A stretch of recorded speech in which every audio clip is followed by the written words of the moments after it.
Catherine Kaleza.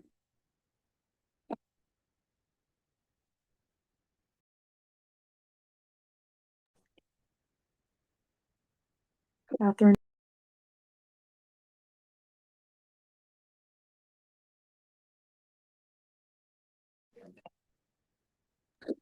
Hey guys. Wait, Eva.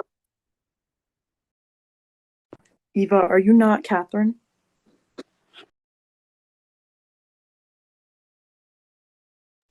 Stop muting me. Stop muting me.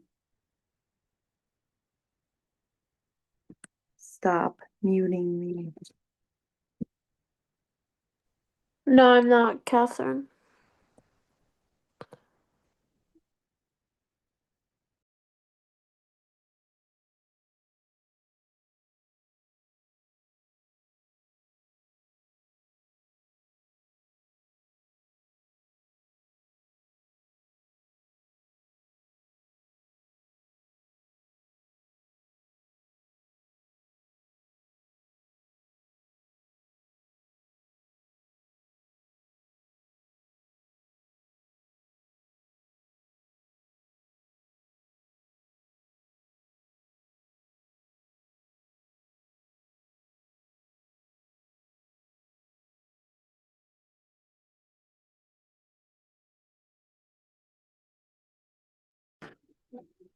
Okay, good evening. It is 5:01 p.m. This is the reorganization meeting of the Smithfield Township Board of Supervisors. Please join me in reciting the Pledge of Allegiance.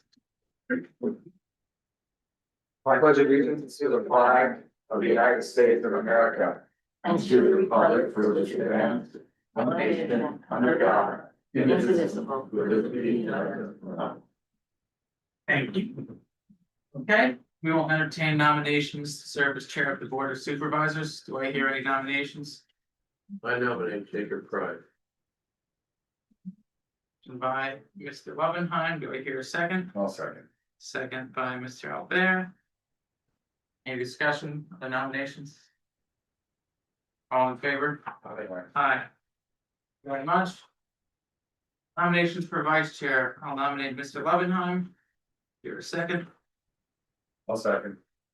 Okay, motion by myself, second by Mr. Albert. Discussion, other nominations? All in favor? Aye. Okay. Professional appointments and procedures. This includes typical secretary, assistant secretary, manager, various department heads, the bond, various professionals from zoning to solicitorships, SEOs and the like. Do I hear a motion on this? Motion approved.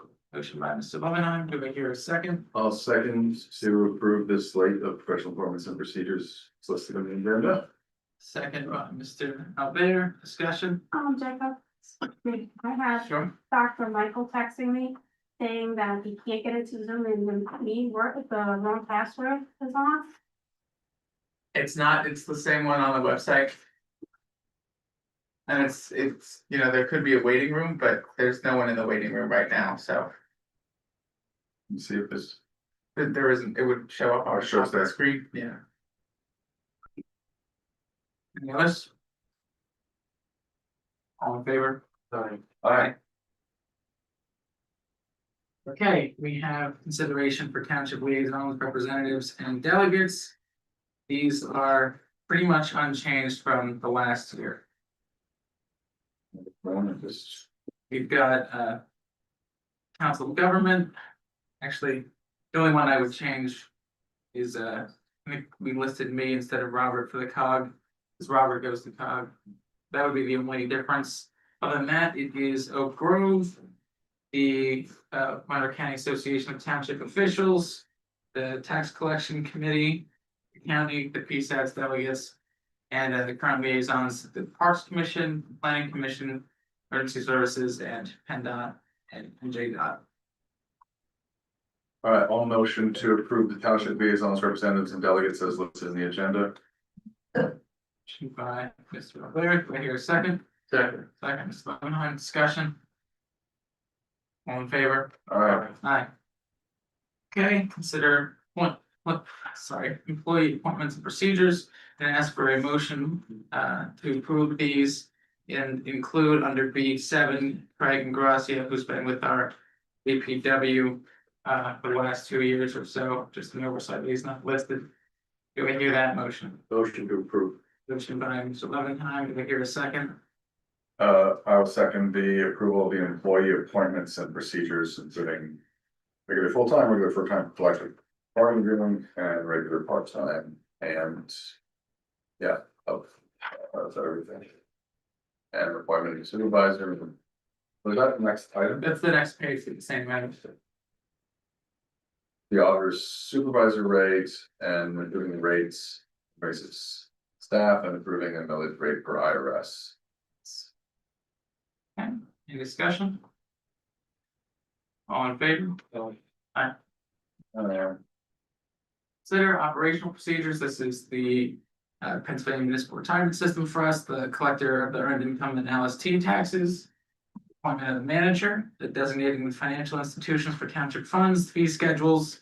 Appointing the auditor of the fire and EMS tax disbursements, and the meeting schedules, which are the same, second and fourth Wednesday at 6 p.m. at the municipal center, with the provision that the second November and December meetings take place on the third Wednesday. And the holidays are also unchanged. Do I hear a motion on these?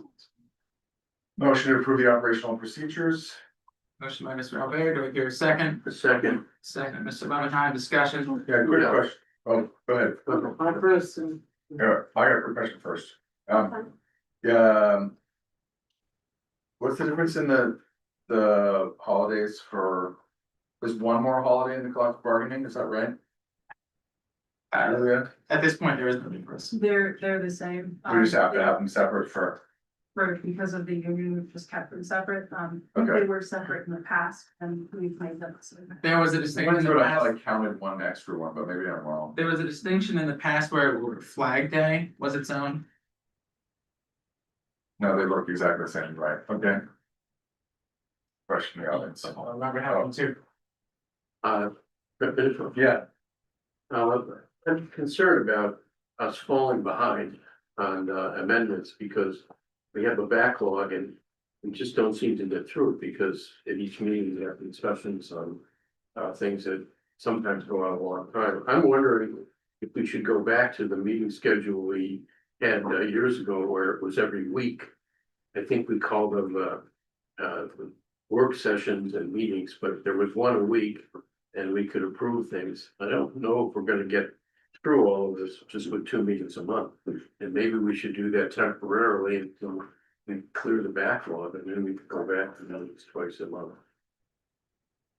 Any thoughts, Michael, or we, I agree with that. Rushing stuff through. or not? what We was haven't I? comment yet.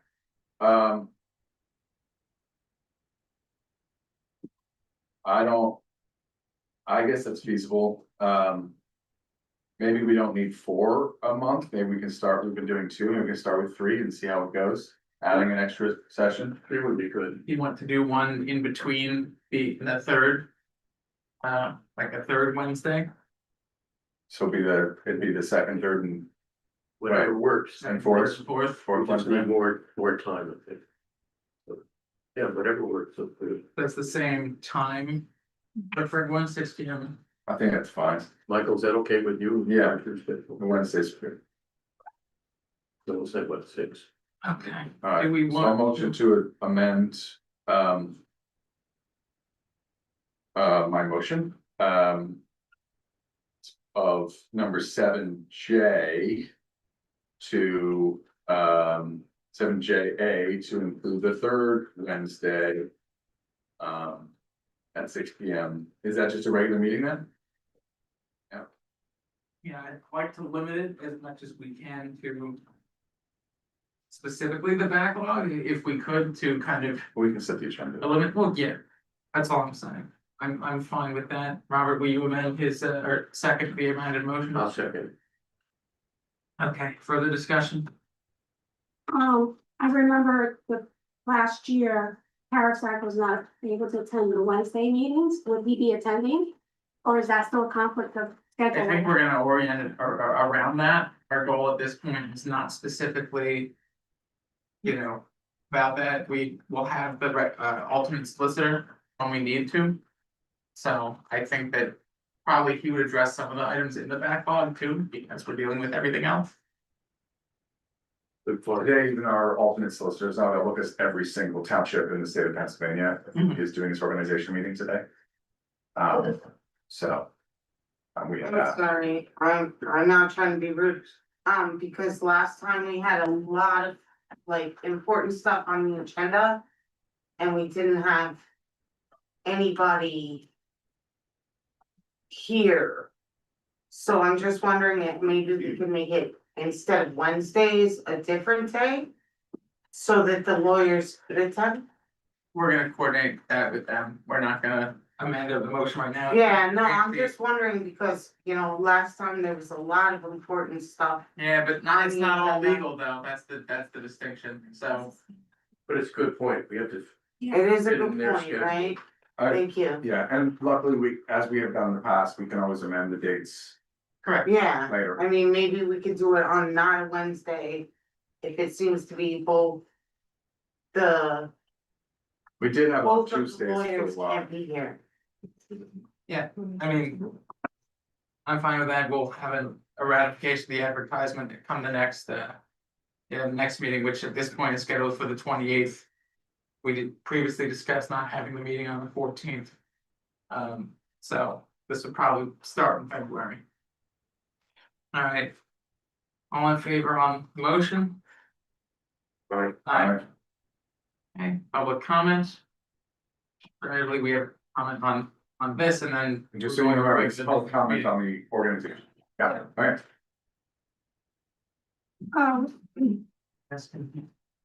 Just want to express my concerns, and I'm pretty sure there's a lot of people in this room that might agree with me and via Zoom. I believe that this board needs a new leadership as a chairperson. I believe, Chairperson Pride has not consistently demonstrated the level of professionalism, respect, and constructive engagement in the role requires. These concerns are shared by many residents. It is time for a different supervisor, such as Robert Lovenheim or Michael Albert, to take on the chair position. The community deserves a leadership that sets a respectful and accountable tone. The time is now to change. So that's my Thank you. opinion. Thank you. Anyone else? All right, I'll entertain a motion to adjourn the the reorganization meeting. Motion to adjourn the organizational meeting. Second. By Mr. Albert, second by Mr. Lovenheim, all in favor? Fine. Aye. All right, 5:12 on that.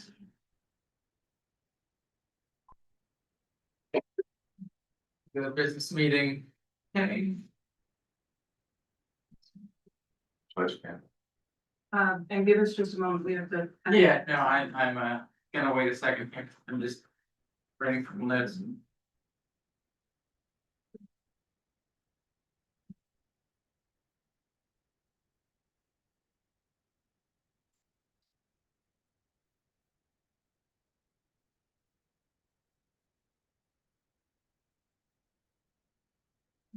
Okay, we're good, thank you.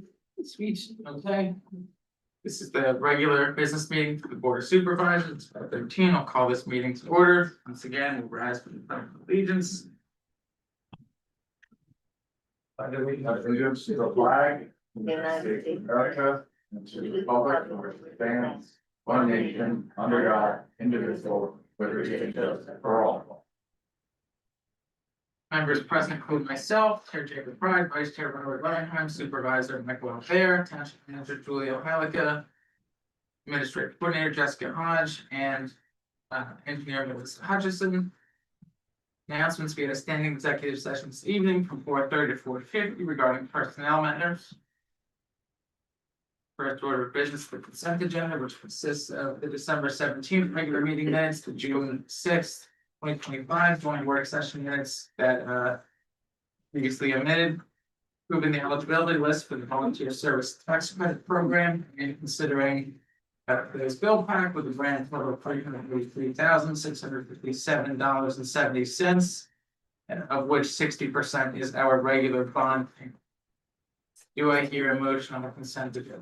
Motion to approve the consent agenda is written. Motion by Mr. Albert, do we hear a second? Second, Mr. Loveenheim, discussion. So, just so. For the good of everyone, Julia can give us 10 seconds on the one payment and. Because it's 90, well, not 90%, but. Vast majority of this bill. It's over $200,000. The township took out this bond when refinancing with associated with the sewer authority. The sewer authority has paid off their portion and ours is outstanding. And do we know when it'll be fully paid off? I believe it's 2028. We're scheduled to be fully paid off. Pretty soon. Yes, and we pay 2 installments, one in January, which is interest and principal, and one in July, that's just the interest. Okay. I don't, everything else is clear. No discussion? All in favor? Aye. Okay, reports, emergency services. Debbie, you're here with us. Anything you wish to say? I'll have a better report for you next month, but we ended the year with about 3,200 calls. Wow. Thank you very much. Okay, nothing on the solicitors end this evening. Missy, I think we're mostly together on engineer stuff, but is there anything in particular that maybe? Yeah, John is going to reach out to the contractor, set up a pre-construction meeting for Shawnee Valley. They'll start clearing this month.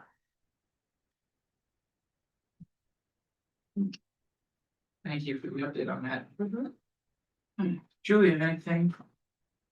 We're still gathering numbers writ large for year to dates for December 2025. But zoning issued 4 permits in the month of December, which is low, but that's normal because construction tends to slack off over the winter. 86 zoning permits issued for the year. Excellent, thank you. We have nothing on I-80 or 611 today. EAC likewise will have their meeting later on. Supervisors' comments. I had one thing, at the last meeting. There was some questions about the cable franchise fee and why it wasn't listed properly. And in fact, what I had said seems was correct. Bonnie reached out and clarified that the numbers we were talking about was 2020. What did she say? Cable franchise fees are paid to the township in January, February. So 2024 revenue will be paid January 2025. Cable fee collection was terminated in January 2023. No collections for 2023 year. So in May of 2024 is when the process started. So January of 2025, we've already started receiving new funds. So because it's an accrual system, that's why that budget item didn't have to be adjusted and why the 2025 budget didn't need to be amended because all that revenue did come in, and what we were talking about was an old entry from 2023 that was finally getting some of it back. So just want to clarify, that's why those the budget and the adjustment of the 2025 budget didn't have to be amended to reflect the fact that we were getting $50,000 from the franchise fee. That's the only comment I have.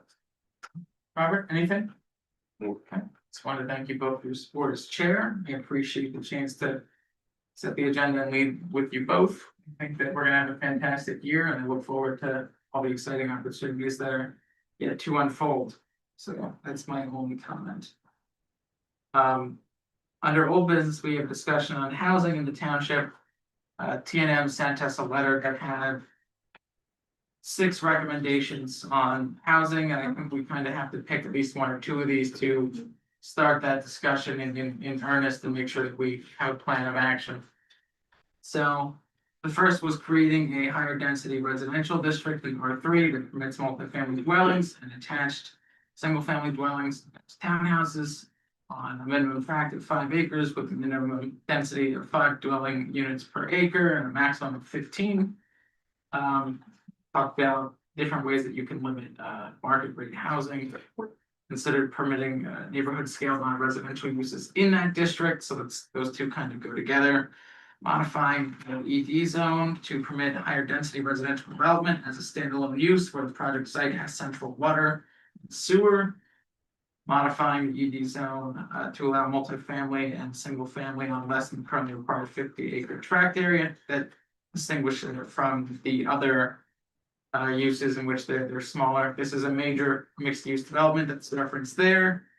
Modifying the ED district to eliminate the requirement that development tract be adjacent to two or more state roads. That's kind of along the same line. And then it also talks about how we should consider open space and fees in lieu of to make sure that there's recreational facilities for higher density residential development. Also attached was proposed R3 district. So Just to be clear, this letter from TNM is about, these are several options. Not, Yeah. you wouldn't do all of these at once, per se, you could do some of them together. right, These are different ways that could allow for what seems to not be in place right now, which is a more dense residential district, higher density. right. Well, can I go? Go ahead. I've studied that, this with both options and, my feeling from, maybe reading between the lines of, John Tressler's memo and also, soliciting opinions from 4 local developers is that it would be much easier to make a modification of the ED zone in the incentivized portion of it, which I think is section 308, than to do a whole new zoning district. And it would be a lot faster too. But this goes back to something that we have to look at in the ED zone, which is that in 5 years, it has produced very little as far as the only building that I know of that's mixed use is some apartments above the veterinary clinic on Milford Road. And I've heard complaints from developers about how it's almost impossible to finance mixed use or they can't find tenants or on and on. And my feeling is that we have a good basis in the ED zone. Maybe if we just modified the incentivized version and said, all right, let's find incentives for mixed use rather than demanding it. For instance, less open space or maybe less recreation or maybe higher density in an additional floor. It would be something that developers could live with and that might stimulate more that we could find for people to actually invest in our ED zone. This is take a look at this. This is a development that's down in Bethlehem Township, just across from where the Anderson campus is at St. Luke's. And these are, I think, nice looking buildings. They're, what are they, 4 stories? And to have some of those buildings, I think would be an addition to our ED zone that would be very, let's say, incentivize building more things. And remember, the more people we have there, the more businesses are going to want to open up there, and the more possibilities we have of attracting business. And the other thing I found is that there seem to be residential developers and commercial developers, but there seem to be very few commercial and residential developers. The only one around here I know is Troy Allen, who's been working in East Stroudsburg. The others, it's one or the other. And I think one of our problems on Gateway, which could have had buildings like that, is that it's both. And no residential developer has yet wanted to come in and build what is necessary there. So I can give you a lot of specifics, but let's not get into it. I just think that that's our easier way to go. And if we went to a new zone, it's like planning another whole zone. And it's all the public comment and people for and against, and it would take a long time. This seems much more efficient. We have a question, Katie? Yeah, I do have a question. So we have already kind of established doing something like that. Where it's commercial, it could be commercial. It is living space. We do a lot of things And you guys have been totally against it the whole time. Totally against what? The back nine in our whole development. I don't So I'm consider just this topic wondering the if same. you're gonna do that somewhere else. I just wanna hear like more about it, Well. because if that's what you're suggesting for another place. You hear a lot more about, it. Remember, the area where you are is R1, that's single family home. Yeah, but you're talking about rezoning already. You're talking about rezoning this area, No, we're not talking about rezoning, I'm Hang on. talking about The- modifying one part of the. Topics existing- are- modifying is the same thing. Hang on, It's no, essentially, it's close to the same thing. it is, I know that you're skirting the line. alright, hold on, with all due respect. Changing a zoning ordinance is not skirting the line. It is the number one power that municipalities have to control and regulate growth. Exactly, and that's Hang what on, we'd love I'm to not hear. done, not done. That's what we're looking to hear. But, well, we're not talking about doing that on the back nine, we're talking about entirely separate You're zones. talking about for developers. We're talking about entirely Yes, separate zones. not for locals. That's for not development. how that works, Hold on. so I'm So just you're, talking you about know, the zoning. clarify, Hold you're on, doing this hey. for, With all due respect, we're talking about the triangular area that surrounds outside the triangle of the state routes 447, 209, 209. We're talking about those, we're not talking about anything up 402 or that would span those tracks. for developers to We're be able just- to do their Hang on, developments. we're not doing crosstalk, we're talking about housing specifically. We're talking about whether or not we want to change our commercial corridor to allow more housing, we're not talking about whether or not we want to change.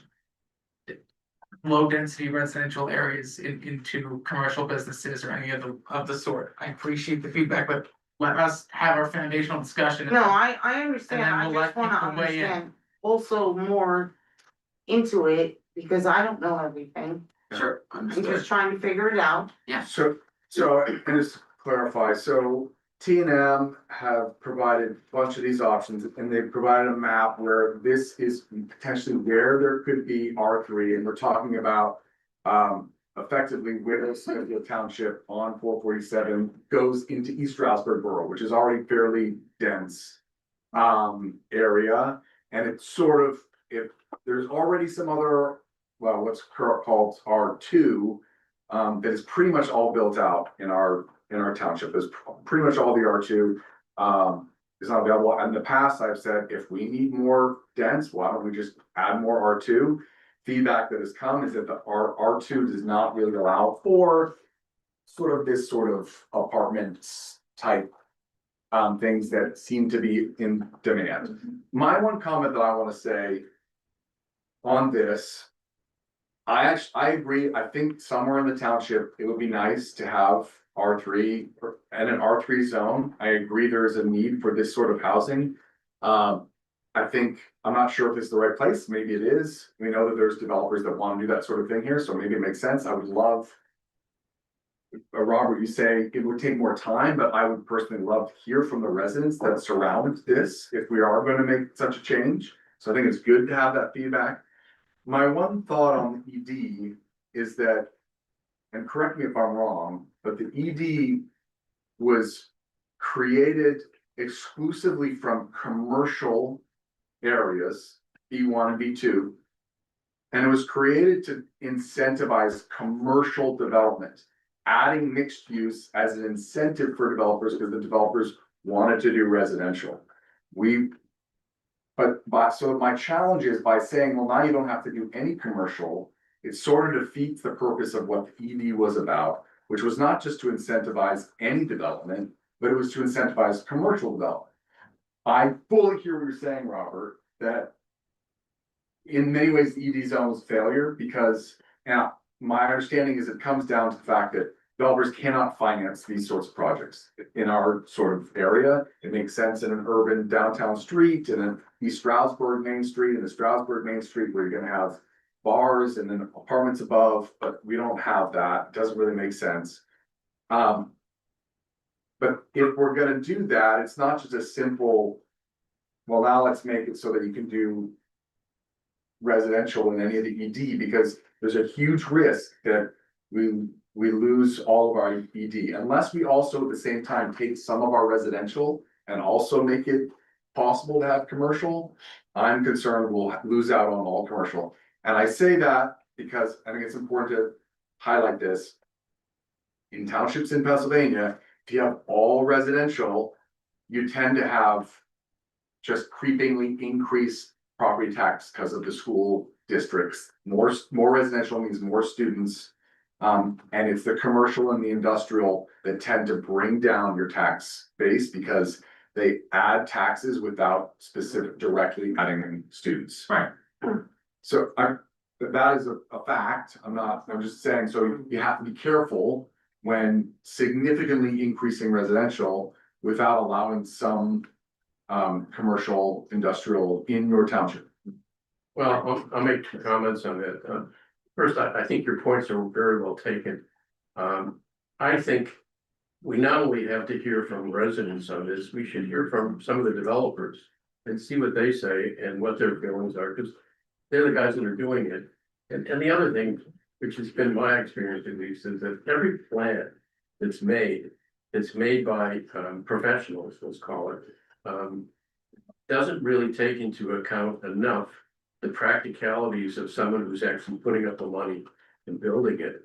And this plan for the ED zone was conceived by a firm that John Tressler was part of when it was done, but it was by a planner named Judy Goldsmith, who worked for the firm. And it was really given to us as a template of this is what we could do. Well, it sounds nice, and it sounds like this should be what we could use, but the developers haven't come lining up to do this, and that's the problem. So I think if we hear both sides, let's see what they have to say. They're the guys that have to put out the money, as well as, let's say, the residents who have to live with it. Do you mind if I put in three thoughts, actually? So I think hang on, make sure, we'll do public comment at the end of, I just want us to. There's 6 people that can't get in on the Zoom. Yeah, there's a few residents and I see that there are people there. They said the password is Smithfield and they have the meeting ID, but there's no active link on the homepage. If they go on under boards and commissions on the Yeah, I actually- supervisors page. they Yeah. can click directly, that's where I sent Ron the link. Yeah, Earlier. definitely. So I guess what's happening is that when they go to click on the link, it says incorrect password, but the password should be Smithfield. So they even tried to call in. It says the meeting ID is the 989-051-34303, pass code Smithfield. Trying.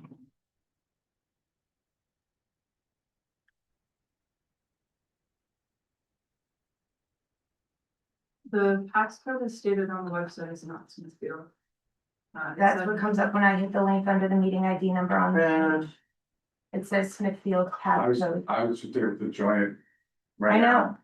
I see that there's people on there, but there's 6 people I saying didn't that even they have to put in a can't. password. Well, they just have to go on the Board of Supervisors page. If you go on the webpage, go to board, tell them to go to Board of Supervisors page.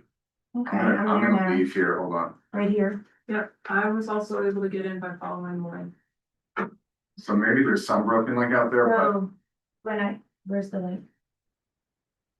The link is not like on the cell phone, which every week it's not an active link. Can I show you? You're not on the Board of Supervisors page, you might be on the event, which maybe that, when it copied and pasted was not, did not. So- at the top, go Board of Commissions, then go Board of Supervisors, and then you scroll down and it says Zoom information, click to join meeting. Zoom information, click to join meeting, but it's. May I show you? Or Oh,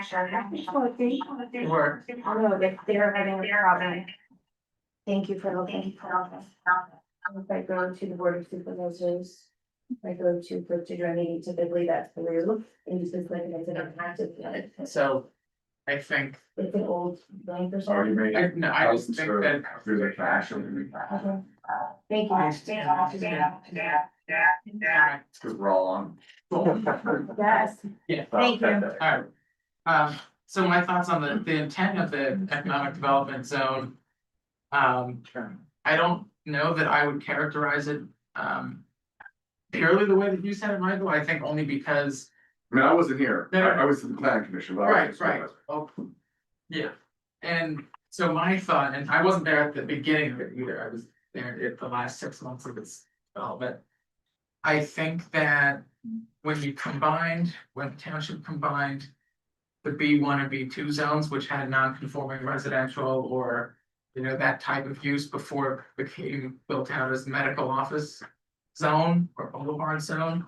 I think those are the areas that are some of them are kind of highlighted here, particularly Dr. Khan's parcel and the ones adjacent to it, where like the school district is. I think that was originally contemplated to be, a larger scale medical campus, and I think throughout that zone, the thought was the B1 or B2 would be transitional between commercial and that, and I think ultimately that might be where the crux of, I don't want to say the mistake, but maybe the mistake was. Yeah. Because I think now the demand is for the housing. I don't know that the commercial failure can be attributed to that. I think it's tough because it was passed when there was cheap money and, very few accessible resources in terms of, building supplies. And then 2 years after that, we had the worst inflation that we've seen, in decades. So I still think there's time on it. I think the incentives probably need to be evaluated. I know a lot of municipalities have higher height limits than we do in their commercial zones, like ours is 45 feet. Isn't it 60 or is it 64? 60 purely on the, I think, multifamily side. But in terms of I don't think other ordinances are able to go up above that. Right. And parking, you talk about backlog, parking is something we've talked about too, and I think that also helps. We've had to see people get variances to do less parking, which, means more open space, but the onus is on them to prove that, which makes it tough. I personally like the idea of the R3.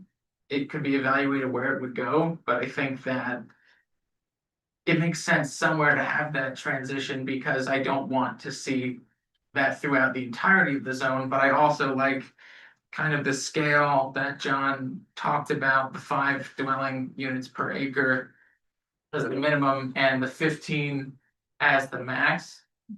I kind of wonder If if 3 acres, 45 units, I think what we need is a density of 25 units per acre. I think that could well be, because I agree it preserves resources. I just wonder, what if we were to attach that type of density requirements to, like, the third option here was talking about permitting higher density residential development as a standalone use where the project is served by sewer and water. I don't know how many sites that applies to. You both have been on or are on the sewer authority. Do you have any idea how much of BD zone Well, I mean, really? it's probably only 447 right now. It's not 209 beyond Gateway. Right, But the sewer authority is trying to expand, and Right. it is part of their desire to go all the way over 209. So I mean, the question is, we're talking about Seven Bridge Road? Is that a tract where you wanna see a bunch of apartment complexes outside? I don't think so. I mean, Sewer is down. there already are apartments there, but I don't think that's what we want. I think what we're talking about is transition to what is already a denser. I mean, you talk about going into the borough, it's a little bit more like that already, Yeah, if it's needed. you can see that over here for sure. Just comments down. I'll take it. I just Okay. wanna see if we can. Anything else, Robert, or before we? Okay, it's Just a question, we're talking about high density housing in Smithfield Township.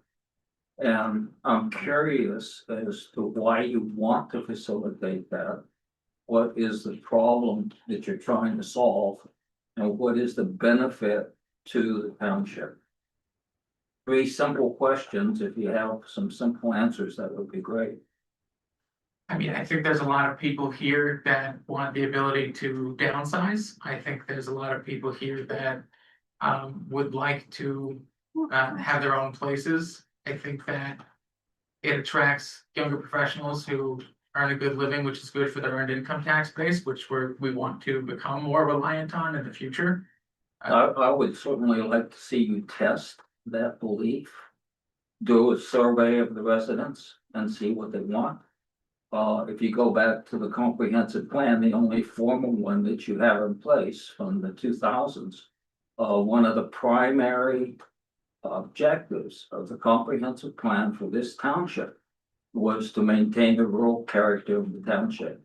So unless there's a real problem that you're trying to solve, or there's a real benefit to the township, I'm not really sure why you would want to pursue high density Well, we're housing. not talking about. And if you look at the where Mount Nebo Road ends right there in Little Smithfield Township, and you look at that apartment complex, that is atrocious.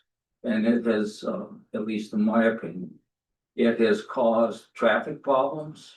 It has caused more problems than you probably know about. But I can personally attest to the traffic problems on Mount Nebo Road from that high density housing development. Just as atrocious are single family developments like Oakdale that goes up to Mount Nebo Road. Like all of the houses since 2002 that have been built by classic quality homes that are the 4-bedroom Pocono home that occupies 3/4 of an acre usually, and it's one family. You talk about the rural character. This is not rural character. This is suburbia. And I think anything that was in the 2002 plan has been violated over and over again. Our view, I think that I speak for the three of us, I hope, is two things. Preserve open space and build density so that we can preserve open space. And I think that's our goal. And the only way to do that is to say, let's give people a place to live where they don't have to have a 4-bedroom Pocono special home, that they can live in an urban place where it's density, and then we can preserve the open space around it and the other places where there's open space. I would just like to see an answer to those three simple questions. And I would ask you to really test what your belief is that the residents of the township want. I appreciate the thoughts. Well, I have a few comments. Okay, go ahead. One, what you're talking about is probably Dr. Khan's project that was not passed through the zoning hearing board. He didn't get that special. That's inspired this conversation. Yes, and I think a lot of people don't know about that. Well, that's the area. Yeah, so you're doing the spot zoning change. No. That's what it sounds like. But this is. It sounds like it. And Spot sexually, zoning is zoning one parcel, this Technically- is a whole, talk about a whole new district, But just these telling you. these are gonna be rentals, it's not gonna be something like buy my own apartment, like a small condo or condominium, if you wanna downsize. But it's gonna be a rental, It's always an option. yeah, but it's mostly gonna be a rental, but a rental is not guaranteed that person's gonna be living there for a very long time. Rentals are in and out. They stay for 1 year, they go out, 2 years, 3 years. You're lucky if you could get a long-term rental for 10 years. So that's something that you need to look, the quality of the people that's coming in and out. And our tax-paying money for the school districts. Because those rentals, they don't pay a dime to the school district. That's absolutely completely false. How is it? 100% false. The Just by paying the landowner, yes, absolutely, they have to pay their taxes. They 100% have to pay their Yeah, but taxes. these landowners always request for a rebatement all the time and they don't pay And taxes. I think you can see why only one has ever got that from Smithfield. Look, there's differences between the different types of incentives, but we know that there's a housing problem. We know that people that want to live here, that already We live want to here, create can't these stay here. single-family, low-costing homes that's affordable. It's not our responsibility to be the developer. It's our responsibility to, because I can see you waving your hand. I'm sorry, I got Benson. it. Our responsibility is to make sure that Window that's abandoned, why don't you create that? There we go. it's not our responsibility to facilitate, someone else's project. But it's there, It's there. that could be changed. That totally is a great spot. That's really, I'm doing one person at a time. I can appreciate it, Joe. It's a good idea. No, Joel, I appreciate it. Yeah, but you don't have to keep like yelling at it. But can I finish my thoughts? But instead you of weren't, being I interrupted constantly? just said one thing and you yelled at me. Joel, I didn't yell at you. That's I think. you're like raising your voice, you're clapping your hands. Everyone sees it, man. Fantastic. Yeah, just listen to people, that's all you gotta do, you don't I- have to say anything bad We could have a little. like that, you know, we have really good points. We're intelligent people, I can and we see appreciate that what's very going much. on. And that's So why I don't want pretend to like you don't finish, see it. let me finish the Mhm. discussion so we can hear. Well, we were you just out. having this, so But I want Yep. to make sure the board. you can keep finish. talking, I keep talking, we can both talk all Joel, night. I mean, you- I'm just saying, just- Joel. I'm asking. I to be wasn't out able of to- turn, we were all talking, and then you got This is mad not at a me, Conversation. attacking me for agreeing with her, you didn't like that. That's what happened. I just had a small point there, I'm Go ahead. not gonna do with any of that. Like, we're coming together and we're saying something that we agree on, the people. And we really appreciate if you're listening, don't just come back at us, clapping your hands, and raising your voice. Thanks, Joel. It's a beautiful idea. Thank you, Joel. Okay, Yeah. My question, Beautiful. I apologize, Great idea. was, Beautiful Can facility. you please let me mainly talk about over the her? water concerns. If we're putting all these developments in, I know that you're doing sewer stuff. Maybe there's more that you know about it. But, our water, I know it's not illegal, but is highly over the health regulations, like, if you look into it, with the chlorine and this, and there's a bunch of different chemicals that are getting dropped off from a lot of these facilities that are going into our groundwater also, and not everybody's on sewer, not everybody's on septic, on wells, but it's all convoluting a little bit. I did some research into it. I'm wondering with these high density places, are you gonna put maybe some kind of whatever, injunction or whatever you do Well, one of the, on these facilities that are pumping stuff out into our stream water, that are going into our well water, that is in turn going to all of us? can I, Because we've already had, you know, a decent amount, that was my question. I Yeah, just kind of want to let you know that one of the recommendations from TNM here was that. This could be allowed exclusively where there's already central water and sewer. Which probably makes sense to, it's. 'Cause you're not gonna be able to have one of those. To our, it's gonna be hard to do a building like that with, on a well, On system. or. no, I understand that, but it still goes into our area's water. It dumps, when they refresh it, it dumps out into our, yeah, into our Missy, creeks, Could you which goes into our explain streams, which goes into our well water. stormwater detention basins and You're talking things about like the that data. that are common? No, in I'm these talking about types of this whole developments? Maxine center. I know that that helps along with the But the MS data four center requirements is that the we. same thing. Mrs. gonna just explain a little bit on how some of this works. So each developer that provides a townhome or commercial business or whatever has to provide stormwater management. And that basin treats stormwater prior to a discharge. The township is also required to watch and monitor water quality throughout the township through the MS4 program. I'm just So that wondering is if there already- shouldn't be stricter regulations, because some of the stuff that's going on, and if you've tested, they have tested. There, it is available online. We are well above what's healthy regulation. I know it's not illegal, but it's So the township or whatever agency township, regulates. yes. Okay, so the It's township, dumping out into the creek, which is Understood. affecting. right, so anything, any sewer, any water, even the township's MS4 is overseen by Pennsylvania Department of Environmental Protection. So anything that's So occurring, you guys have no power on what they're dumping in the work. no, there's permits and there's monitoring by the state. So we have to go to the state for that. So what's? If you have a DEP. concern, yes.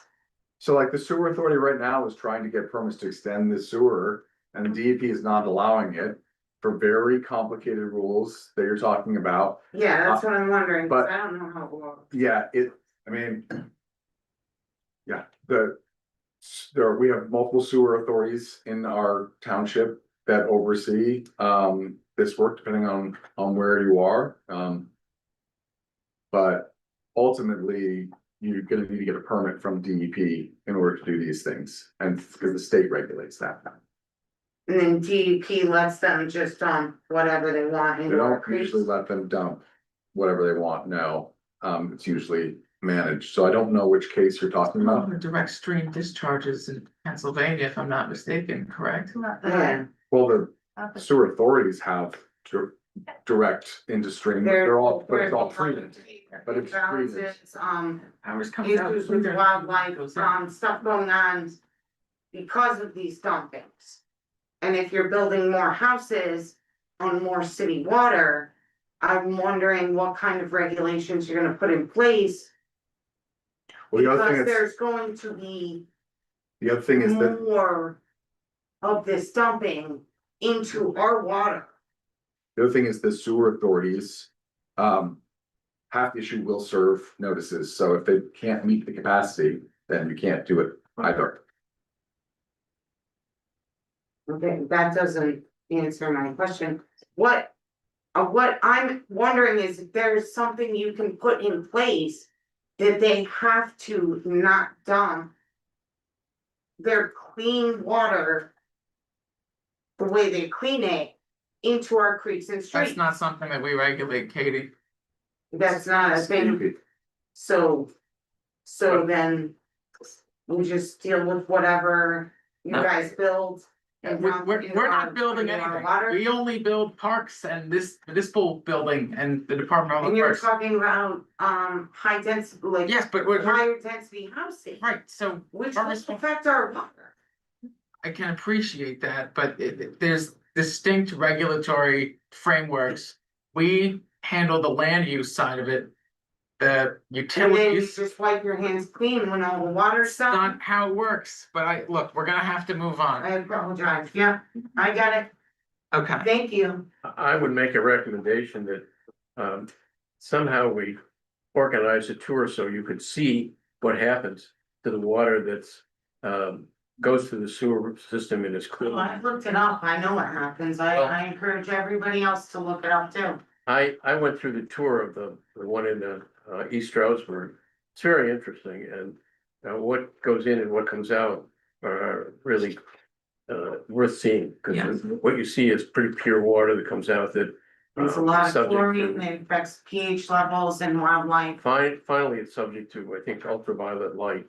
And what goes into the stream is pretty pure water. Liver damage, Okay. nerve damage, long-term use problem. Back to this, I just Yeah. wanna say, there is a recommendation here as a possibility of. Adjusting open space requirements, I actually think we should not do that.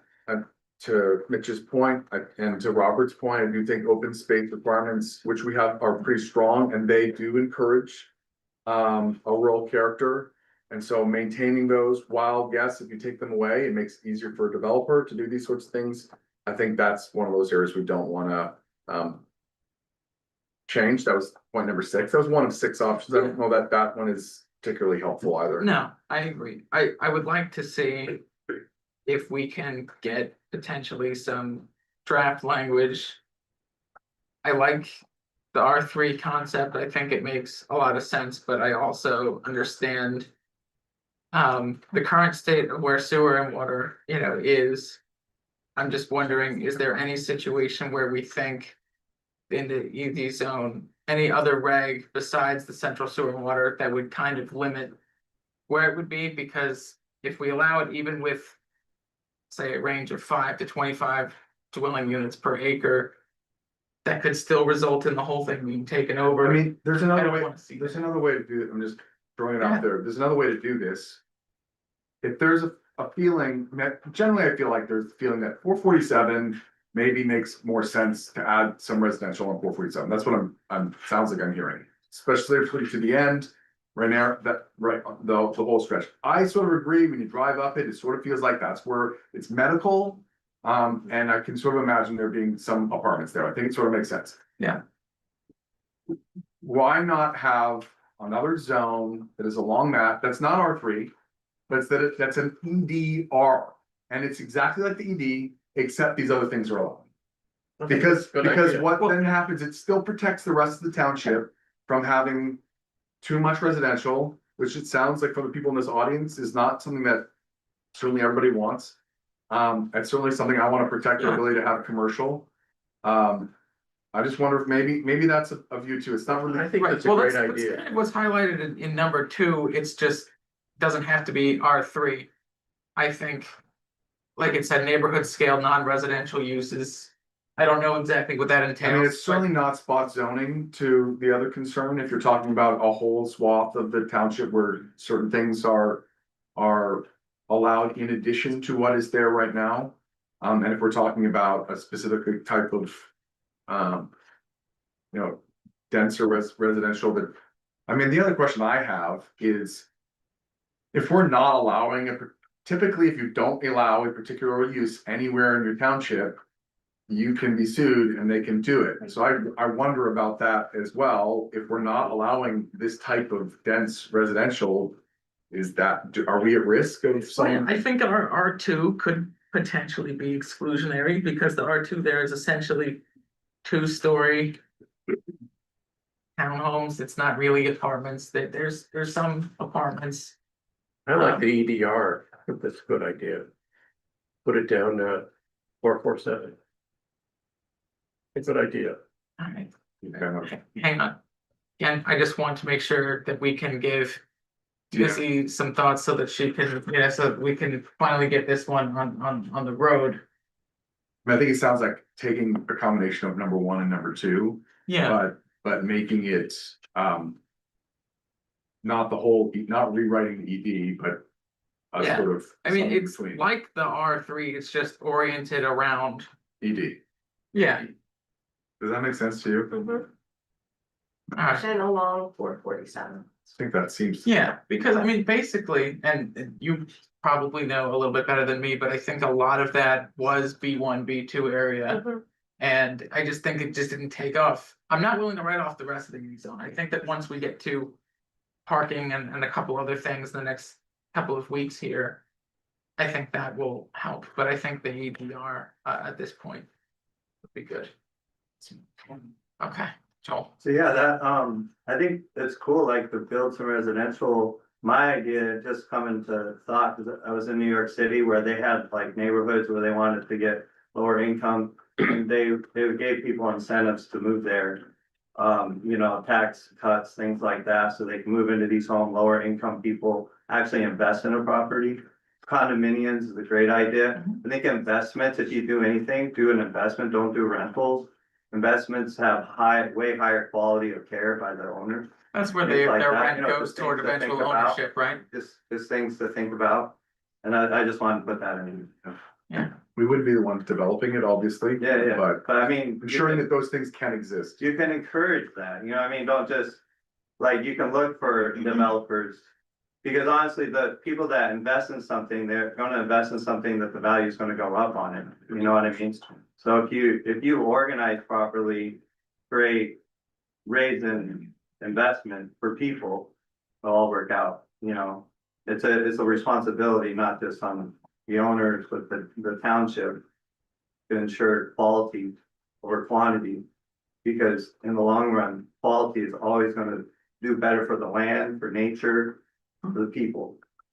Thank you. Sure.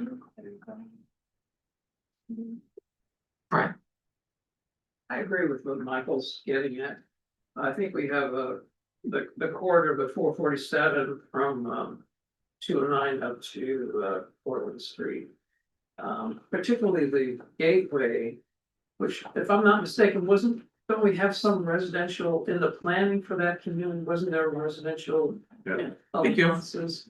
I know that developer wants to bail in favor of data centers. But if we have housing there, obviously it's attached to the infrastructure of the sewers there. And if we put medium density 2 or 3 story apartments in a nice layout, we could put 500 units around on the Mosher farm there and go a long way towards So maybe we deal with it on a case by case basis rather than go, I don't know, rather than go to changing regulations, just hold that guy's feet to his original plan. And make that doable. It would go a long way to solving the problems. In terms of changing ordinances, that's a much more involved process. What do you think about developing the 447? I mean, so I definitely can appreciate that sentiment. The unfortunate thing, from a legal standpoint, it's very hard for us to do anything case by case. But the problem with Gateway, and there are several, is not necessarily that it's not easy for him to build the housing from a zoning perspective there. On that side of the road, it's topographical challenges. And to get the financing to do that. So originally, Gateway contemplated mixed use in, the same building.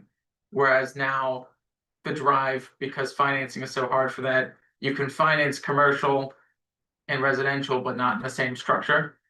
That is what, the central problem has been over there.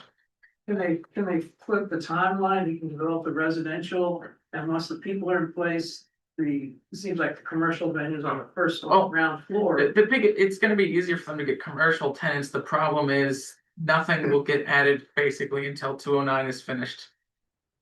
And that is something that I expect the township to be involved in lobbying PennDOT in the very near future on that, because we're a friendly ally because we want to get the road improvements done, but we're not really a stakeholder like Jim is or like PennDOT is, because PennDOT has the specifications, but Jim has to pay, or his company has to pay to get those improvements done. So they have a lot of grants that are tied up in site work that they can't use right now because they haven't finished 209. So finishing 209 is not their panacea, but it will certainly make the rest of it a lot easier. That's what we're hoping to do. I know that we've had conversations with Senator Brown and Rep. Probst about that, so I'm hoping in the near future we'll be able to help unlock that money, because they have, and I mean it's several $1 million locked up in grant funding to do all of that. They also have the opposite side of the road, where that's been ready for development for a while. It's the same type of thing. You have to finish the road, otherwise no one wants to be in a development with an unfinished road. It just seems like that area is a solution to a lot of our housing issues. So it will be very important to it, particularly on like that north side. They also have property that is close to the senior housing that's there now, and that is on 447. Then there's the other property on the corner, which eventually they want to develop too as commercial. It's a different entity. So, but it's pretty much PennDOT that it's not them holding it up, but people need to complete improvements. Otherwise the road will go kaput as it is. Just as a note, that senior housing is sold out. There's so much demand for it. It's a multi-year waiting list. Yeah. You have two hands on. Yeah. Big city. Okay. Thanks. You can ask them to unmute Jess if you. Unmuted. Yes. We have Pat Norman.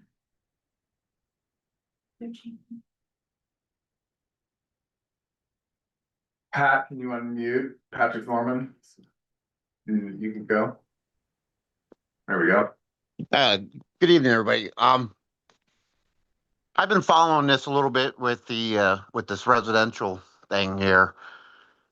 Before you think about this, Jacob, I mean, you know my background with roads and everything and traffic. You might want to think about, can the roads handle this many more residents, especially 447 corridor? I mean, if you look at it now, and that backs up from Wendy's all the way back up past Pub 447, and you want to start developing along there. Can that road handle that much more traffic, as well as your sewer and your water? I mean, can our sewer plant handle that much more coming into it if you decide to go with that? Because East Stroudsburg's is about taxed out, and I'm sure they're not going to want it. And also with the public water, I mean, you got Broadhead Creek that comes along there, as well as East Stroudsburg along that corridor. but can Correct. their system handle that much more water coming in? Be quite I right. understand, I Yeah, understand the concerns about the chlorine and everything going into the creeks and all that. And that's fine and dandy, but it's so minute, it's not really making that big of an impact. In my opinion, since DEP is on top of that and they do, study the aquatic wildlife and so on and so forth, because I've seen it done. But I mean, that's one thing is got to think about the infrastructure, not just ours, but our surrounding in case we need to use it. And also the roads and the traffic. I mean, to me, the gateway thing, I much rather see milk out there milking cows again than seeing what's there now, unfortunately. But, you know, Sure. how much more traffic can we really put in that area and not cause more problems? I mean, your local, your fire departments and ambulances and all that are having a hard enough time getting around because of the amount of traffic that we have as well. So just something to put in the back of your mind. And also, can they, your local first responders be able to handle that much more people in the area and larger buildings? Just something to put Correct. in the back of your mind. Yeah, no, I appreciate it very much, Can I Pam. make a response comment? Patrick, I gotta say, I agree with you. I would say that Wendy's intersection is probably the worst intersection in our county. And I would love, unfortunately, that intersection is not in our township. If it was, I would try everything I can to try to figure out a way to fix it. I wish if we could work with East Stroudsburg to try to fix that intersection, I think it would change the face of our township. I've already had brief conversations with Kelly over there. How do you get to 209 business easier? But so I appreciate that, and I would just not argue, but highlight that I would think if we're gonna make any change, we do need to make sure that any development that increases traffic requires a traffic study. So the positive side of that is if there was a developer that wanted to come in and the only way to fix it was to improve the traffic, then that would be a win for the township. Which, by the way, is, 209 can't handle anymore right now, and that's why PennDOT's not letting them build anymore. So as soon as they finish it, then I expect to see more. Yeah. Lisa. Okay, thank you. Back to what Michael said a little bit ago, if you would be kind enough to explain that further to me. It sounds like you are changing and making the zoning for the R3 to accommodate. But being that we are zoned and Judge Zillick said that we were a zoned resort and you're not accommodating us, wouldn't that fit into what you just explained? You won't allow us to operate on the correctly zoned land already, asked for a special exemption, and then you just stated we aren't allowed to operate, right? But you're doing exactly what you just stated you could be sued for if you did it to them. So So we're if I zoned try to- resort, which is food, recreation, and lodging, right? Motocross is an outdoor recreational activity. We were zoned resort. And now you're stating that you could be sued for not allowing someone to do what they're properly zoned for. So you're going to accommodate them and make a new zoning. Could you explain that to me when you said that's what they couldn't we be sued for that?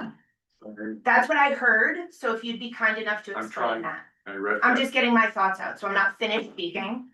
So as soon as I'm finished speaking, if you would be kind enough to explain it to me in a way that is a little bit more understandable for me with my situation. Okay, you ready? Okay. So how do I put this? We're talking about a potential, first of all, this is early discussion. This is not, no action. We're still talking about it. Yes, talking about a discussion. And ours is relevant and here for 2.5 years, so it's more relevant. Can you let Michael finish? We're talking about a discussion of changing the zone that would mean lots of changes to all of the parcels that own all those parcels in this land that would be there. For what purpose? To accommodate what? To accommodate, well, I mean, I haven't necessarily said that I think for sure we need it. What would it be purposed for? The idea being to enable our township to have some more dense apartment buildings, which we don't allow in our township at present, anywhere. It's not allowed anywhere in our township. Okay. In your case, as I think was mentioned before, your land, there's a nuance between a use and a zone. So it is zoned R1. Judge Zulik has stated correct that you are a non-conforming use of resort. It is different than zoned resort. A resort is an RE zone. That area is not an RE zone. I just want to make sure I'm clear on this. Resorts are allowed by conditional use, by non-conforming use in a R1 zone. Okay? Is that answer the question? No, would you be kind enough to explain what you said? Couldn't we be sued for that if we didn't allow it across the board? So if you didn't allow it in one area, Right, so right now, that as wouldn't be right fair now, to everybody. right now, as the zoning officer interpreted the law, and was upheld by the zoning hearing board, the interpretation was that a outdoor recreational activity, which is defined in our ordinances as allowable in, I think, in an RC, allowable in an ED. Camp Door Golding, I don't know about those but they cases. do it. I Okay, think it's allowable in ED and allowable by conditional use in an ED, allowable, was not an allowable use in an R1. And then there was a suit and the zoning hearing board agreed with that suit, and Judge Zulik agreed that that particular use was not allowed, but also agreed that you were still a resort. And But then that it is to be appealed. So in the meantime, if we were to say all of a sudden, That my kids could ride. we were able to say that you can do that, then anyone that is in an R1 could theoretically say, okay, I can do that because you're allowing it there. Isn't there quite a bunch of people in the R1 area that are doing it already? Doing- Like right down the street from us?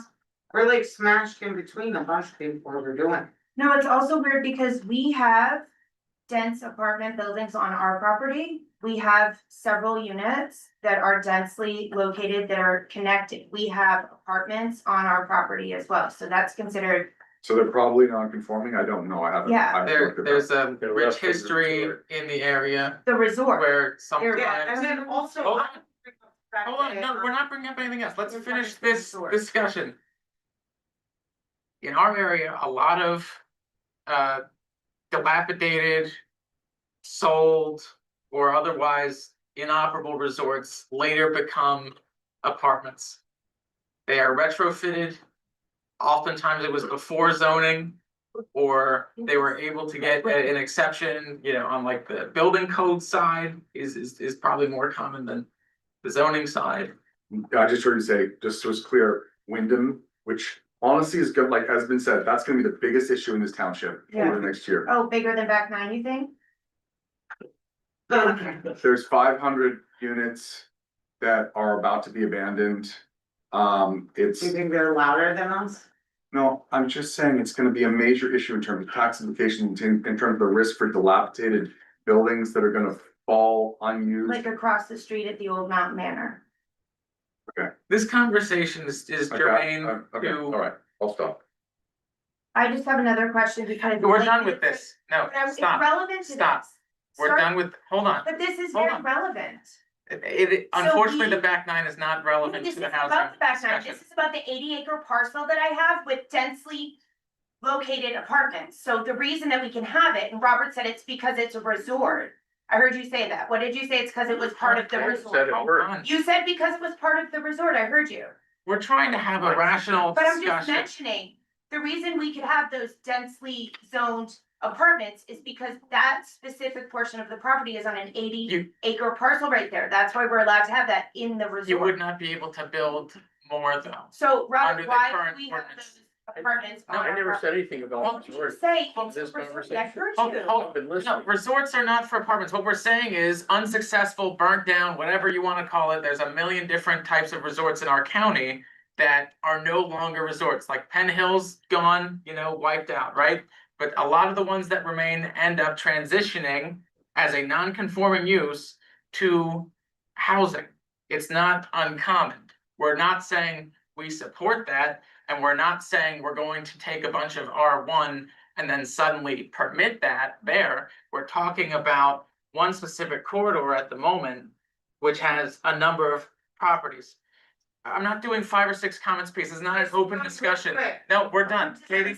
Because Met Ed will not separate the houses.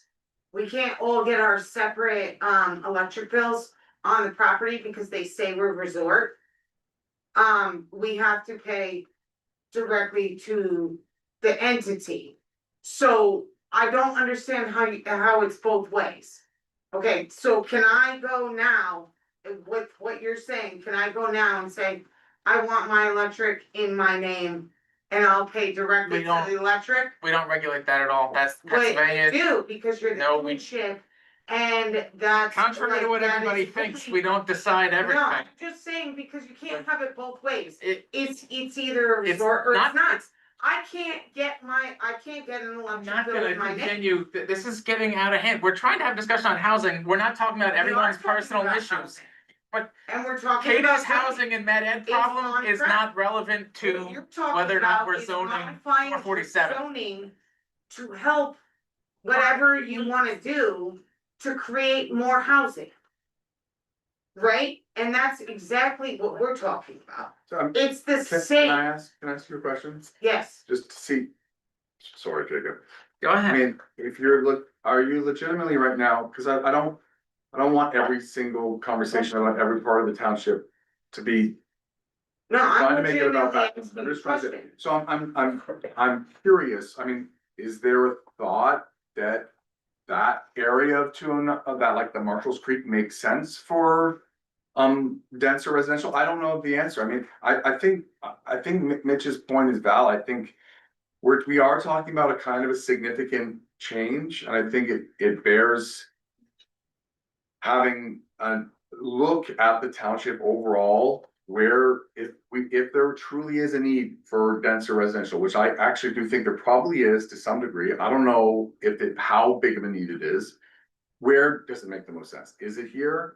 Do you think it makes sense to have it in your area? I don't know if that's what you're arguing, right? You're saying No, that what you I'm think you should have arguing that? is if you're making special exceptions for certain areas for zoning, for development and whatnot. And you're going back on, like, you have to have a standard state across Well, the whole township. You can't just take, that's exactly what zoning doesn't do. Zoning says this area you can do this. this yeah, area but you now can do you're that. talking about making this one high density. We're gonna affect the water even more, because if anybody Googles the water. Alright, I'm gonna you'd be cut you off. surprised. We're being No, it's inquisitive. all in the same thing. You're talking about zoning issues, Just to be zoning clear, issues. this discussion's not over just for tonight. This discussion is gonna take multiple meetings. Okay. Just to be We're- clear, what I was saying before, there are areas in Mount Manor that are from the old resort that have been abandoned, they're mainly along the creek, that are 2-story, let's say, call them, motel units that could be rehabbed and be livable, that's all. Okay. But with that being No, said. we're moving on. does We're sound moving like- on. We're going with to that discuss being this said, again. something relevant to say, Well, the when Michael discussion's said over. about the other resorts in the area, Shawnee Mountain does not have food, recreation and lodging at Shawnee You Ski can address Mountain. this in public But- comment. This is No, not. but it's not public comment, it's relevant to what was just said. We're trying to run an orderly meeting. I am just- sick of everything being taken. Michael, we're trying to run a meeting, are we not? Is everything about this? No. On a site, I just Well, wanna be well, heard. we've heard from you guys like But 10 times in a row. Conversation. We're trying to have a So discussion Camp now. Door Golding, Robert, you would know about this. If Camp Door Golding is located 1 mile up the road from my property, okay, you're familiar with it. They perform motocross there. They have a go-kart track. What is their zoning to be allowed to do that? Hold on, I no, don't- no, I that don't- is not remotely relevant to the housing discussion. We're moving on. We were We're talking It's about that. relevant. It's no longer He relevant. knows the answer, I'm I asking don't. for it. I'm asking for help, This is- Jacob. Ask for help later. We've already been down this road. I'll ask we've- for help later. We've been down this road. Thanks a lot. We've been down this road. Unacceptable. Just piggyback on everything what everyone's saying here. Unacceptable. Lisa, can I talk, please? Why don't you just go and look at the abandoned properties and work on that and change the zoning on that? And then a brand new land development project, see how it is to a test run. and see what the output of the residents are saying. Thanks They for, agree. thanks for your thoughts. All right. We're moving on to new business. We have consideration on the Environmental Advisory Council appointments. Eric White is chair. We don't have supervisor planning commission member recommendations at this point, but regular member Pat Norman, term ending January 4th, 2027. Mitch Boyer, term ending January 2nd, 2029. Alternate member Todd Daly, term ending January 4th, 2026. Do I hear a motion on these?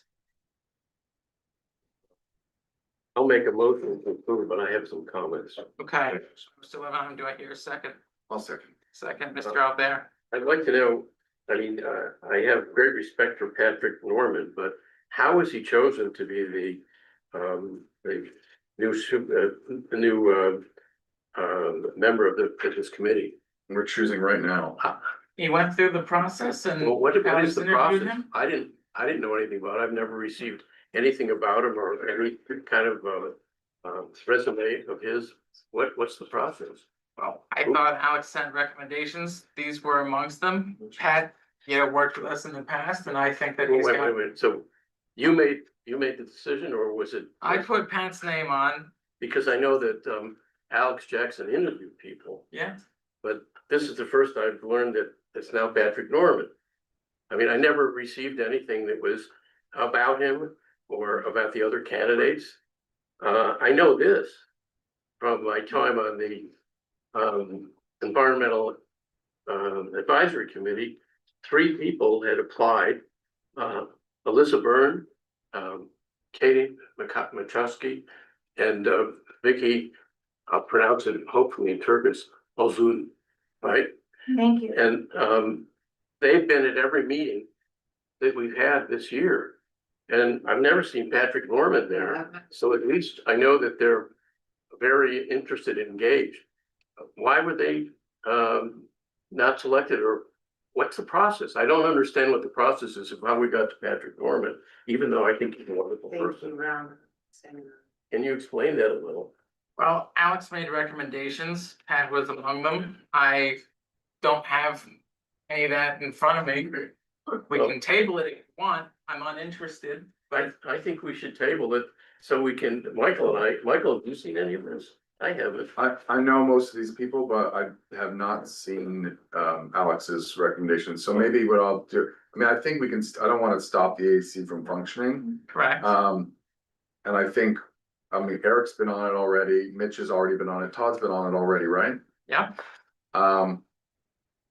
So maybe a motion to approve Eric White as chair. Mitch Boyer and Todd Daly as regular and alternate members, and then to table the supervisor planning and then the other regular meeting until regular member till our next meeting, and we all review their resumes. Will you agree to Michael's amendment to your motion? Yes. Okay, Mike, will you second that? Yes, second. Okay, discussion? Go ahead. Thank you, Robert. I appreciate you acknowledging that. I did come in and have the pleasure of speaking and being interviewed by Alex, who did a very thorough job. The interview was honestly really, really enjoyable for me because I felt very much welcomed. Although when he came to the door, he told me that the supervisors, Jacob, you were there. He said Jacob wasn't comfortable inviting me back to his office, and he did apologize for that. We were quite comfortable out there and did have a nice time, so that was fine. But the main thing that I think Robert brought up, which I really, really appreciate that, is that we have showed up. And the one thing that I think, despite our qualifications, everybody has different skills. Diversity is a great strength on these boards because everybody brings something different. The candidates that I have seen in here are all varied in their skills, talents, whatever. But I do know that the one thing that I was hopeful for is that when we come in here, it is always to do this back and forth about the back nine. And I feel as if there is a lot of value in what we could contribute to the community that wouldn't be negative. I would love to contribute in a positive fashion. I feel that we have a lot of traction with people that live in Smithfield Township, that have lived here, that are 3rd generation residents here, that are valuable. These kids are valuable, whether they're on a dirt bike or not, they want to be a part of. And I was just hopeful and grateful to have an opportunity to even consider myself to bring something positive instead of all of this, because this isn't fun for any of us. And I was hoping to kind of change that course and that trajectory towards something that would benefit all of us. So I appreciate you acknowledging that, because we have been showing up for that and we do have a vested interest. So whoever is considered or whoever gets chosen, I'm sure that they will make significant contributions. But I do think that acknowledging, I was told that Michael and Robert were going to be able to read our letters and see our qualifications, and that was very important to me. So I appreciate you acknowledging that, and thank you. Yes. Because my interview was a phone interview. And Alex did state at the end of the interview, it will be the 3 supervisors. We are deciding right now, so we've just decided that we want to see it. And I will just tell you, it's very typical. Robert didn't bring it up. That I it was said in the beginning of the meeting, of the interview, but it looks like you had no idea, he had no idea. I knew who was It's only motion one to. Supervisor that picked, and we know the reason why, because he likes to choose his friends that don't have the qualification. And I'm putting I don't this on even the know who that record. guy is. You have proved this, Jacob, over the last 3 years. Thank you. And that's why I think you should be stepping down as chair. Either Michael or Lovenheim should be chairperson. Thanks. Okay, we've got people. I don't know who that person is, and I've been to a lot of Okay, meetings. well, can And we, you show can we speak somebody when people are That's your recognized, so we have friend, an order and to it? then they're not, how do they make a letter? They don't involve themselves in the community. Well, right now, the motion is to table that person's nomination until next one, so. I appreciate that. So we can look at the, Alright, Thank you. hang on, Just we need people to speak one at a time, so it's orderly. Pat, I know. Pat is on the Zoom, Jess, if you could unmute or ask Pat to unmute so he can. And then not Zach after that. It is. All right. Hello, everybody. Yes, I have not been present in the room there, due to some other involvement I have in the community, but I've made arrangements to watch the meetings via YouTube, either during or after the meeting. So I have been following along for, believe it or not, a couple of years now. I do live in the township, obviously. I've lived in the township a very long time. I've been a very active member of our community for 30 plus years. I did work for the township 17 years, I do believe, roughly. And I did move on to venture out on my own business adventure that didn't work. Currently, I am a roadmaster for another township in Pike County. I am very aware of the MS4 stormwater. I'm also aware of Smithfield Township's infrastructures, who owns what sewer lines, water lines. I'm familiar with what businesses used to be here, what resorts used to be here, vice versa. I grew up here. I mean, I remember down in Marshall's Creek where I don't even know where the Weiss used to be, was a hotel with a chicken coop, and Marshall's Creek was a blinking light. So, I mean, I have been following along with the Board of Supervisors meetings, Planning Commission meetings, and the Environmental Committee meetings. So I am aware of what's been happening. I have not made much public comments on things. But that's shame on my part, but I am aware of what's going on. I do have a lot of background in infrastructures of the township. Like I stated before, so I seen the letter of interest and I thought maybe it might be time to turn some of my community involvement into a different direction than what I've been doing for the past 30 years. That's all I'm gonna say, and thank you for letting me share. Thank you, Pat. Alright, gonna call for a vote on the. Oh, sorry. Zach is the other person, or not Zach. So Zach. Can you guys hear me? Yeah. Yeah. Sorry, I'm not there. Zach Kleptowski, Clubhouse Court. I was just wondering, so I was hearing along and listening into the zoning stuff, and so I'm catching that you're creating a new zone, and you were telling us how hard it is to create a new zone and changing laws and all this. However, you can change the laws and the zoning to allow your friends to have certain things in this township, certain things like apartments and all that stuff.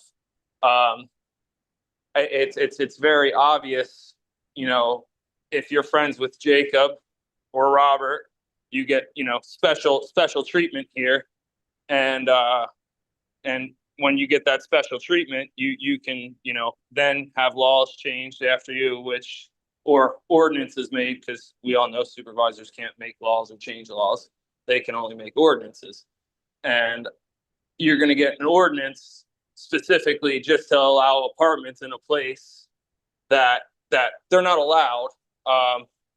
And it sounds like it was a bad investment on their part. And you were saying it's not the township's job to be the developer or the real estate agent, but you're exactly changing that so the developer can develop it to his knowledge, because everyone would like to develop with high density homes and have more, you know, more homes and more ability to make more money on their things. But you're changing it for them and not for anyone else.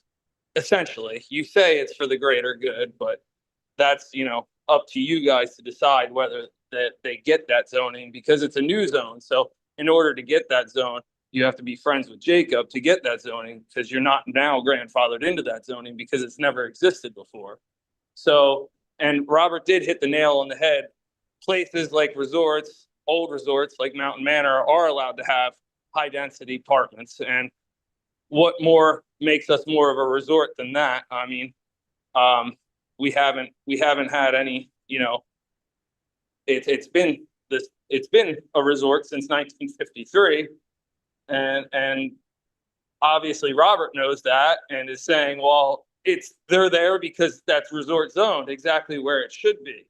And I'm sure you're saying that, you know, spaces like that can't have outdoor, you know, recreational activities, and you already have a definition of outdoor recreational activities, and that seems like your definition seems to be wrong, kind of like your zoning maps and all that.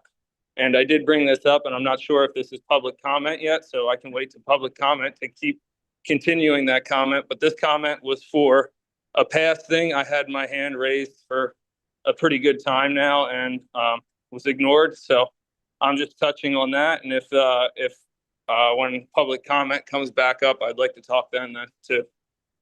All right, thank Yeah, you. you can do that. Thank you. All right, all in favor? Aye. Aye. All right. Okay, so the sewer authority appointment, Michael Albert, term ending January 6, 2031. 2031. That's right. Good luck, Michael. I will move to do so. Do I hear a second? Second. All right, second by Mr. Levenheim. Any discussion? Yeah, Michael, just a question. The owners of the property opposite Buttermilk Falls Road, at the corner of Gapview Drive, Yeah. are very willing to give us the right of way for the road there. Their biggest question is the sewer, because they would have to build a sanitary sewer facility on the other side of the road. I'll give it to you really brief. Property. The sewer authority's plan has always been to extend sewer all the way along 209 to Marshall to, Right. at least to the roundabout. It was put in the act, it was requested to go into Act 537, but DEP at that time did not approve it. The DEP requires more information to demonstrate that that area cannot just take on-site septic and sewage from their view as a better alternative, which seems crazy, and I think it's crazy, but do the nuance, because that area has a very high stream water quality. It means if you take water out, you have to put that same water right back in, even if it's sewage. Seems crazy, that's what it is. So you have to demonstrate that those systems are insufficient to take what is there. So they are now with the township and our SEO. We'll be doing that analysis over the next 6 months, probably, to determine if they can move forward. The sewer authority has the funds to start to expand the sewer down the road, but as was mentioned before, you still have to get DEP approval, even when you're a township entity, trying to move things along. The reason I ask and the reason I'm concerned is that I believe, Julia, that the multimodal grants close in sometime in March, don't they? This year, the applications, I think we discussed this once. It's I March, believe they're due March 31st. yeah, so it's like, I would love to, even if we can't assure them when, well, if we can assure them, You can't assure them anything with DEP. because it takes so long to get these grants and we need the multimodal to build the road. Do they have like meetings with the DEP or something that you can go to and I have been to them. where, can the public go? No, Where's that? Those are you can go to a sewer authority meeting. Those are Mondays. Cause I would like to be involved in that. I've done a lot of research. I'll go with you. Okay. Yeah, when's the next meeting? I think Monday. I think, I don't know if that's on the website, right? No, it's Uh, not. It's No, not. they have their No. own website. Because it's a separate entity. Yeah, well, that's why I'm asking. If there's anything with the public can do. The sewer authority holds monthly meetings, where you can, public are welcome to attend. It's held right here. Second Monday. Second Monday at 1 in the afternoon. I'm alright. Do we just look up like the DEP website? It's not DP meetings, it's sewer authority meetings. By the way, there are multiple sewer authorities. There's also multiple sewer entities. There's also PA American, which has sewer. There's Broadheads. Oh, they don't have sewer, they have water. Yeah, cause I would like to be involved in that. Thank you. Anyway, yeah, All in, to vote to approve. all in favor? Aye. Aye. All right, thanks. Yeah. Okay, so the planning commission appointment, reappointment of Chris Bowers, term ending January 7, 2030. Do I hear? Motion. Motion by Mr. Albert, second by Mr. Levenheim, discussion. All in favor? All right. Aye. Can I just ask a question? Zach, your hand is still raised, but I assume that's for public comment? Thank you. Okay. Okay, next, the consideration of the zoning hearing board appointments. These are all reappointments via resolution number 616 for the MPC. Mariana Canal, term ending January 3rd, 2028. Lucas Fuller, term ending January 4th, 2027. And Guy Miller, term ending January 2nd, 2029. Do I hear a motion on these? Motion to approve. Motion by Mr. Albert, second, Mr. Levenheim, discussion. About the zoning hearing board, I have an issue I'd like to raise. I'm not sure when the timing of this might be, but, when I'm observing the way the board operates, they're kind of autonomous. They don't really answer to anybody. Correct. So I'm trying to figure out, and I've seen some of the practices that I've attended meetings where they've granted variances. And I think some of the procedures might be well reviewed. They don't necessarily notify contiguous or adjacent land owners. To do a variance on a piece of property, letting them know that this is gonna change. And I've talked to residents who've been on the other side of this, and they wish they had a chance to be aware of a proposed variance in advance. And I've also seen recently, which I've contested, the zoning board agreed on a variance for a piece of property. And they didn't notify any, it was for a cell tower. They didn't notify any of the adjacent landowners that this was gonna go up in advance. And they also, the zoning board ignored the existing ordinances for that property. And ruled on awarded a variance that directly contradicts a variance that they just didn't mention. Or possibly weren't aware of. So how do we make suggestions or request procedure changes on that board? Well, the township is always a party technically to any zoning hearing board proceeding, which is why we have the right to directly appeal it if we disagree with their decision. I think be a simple conversation between our solicitor and theirs, because they appoint their own solicitor as well. Because they're independent of us, appointed by us, but independent in their judgment. And they can't even discuss cases with us, ahead of time. So it's up to us to make our position on something clear if we so desire at the hearing. Can I ask a question? I'm fairly certain they're just following the municipal code. They're not following like an ordinance. Am I wrong on that in terms of procedure? We have standards in our ordinances on variances, special exceptions and things like Oh, that. that's right. They're in there. Special exception. But the criteria. procedural stuff is there, but it's basically copy and paste from the MPC. So in other words, their solicitor should be ensuring that they're sticking to the right rules of decorum. So if there's a specific instance where you don't think there is, you could bring it up and our solicitor could ask their solicitor. Right.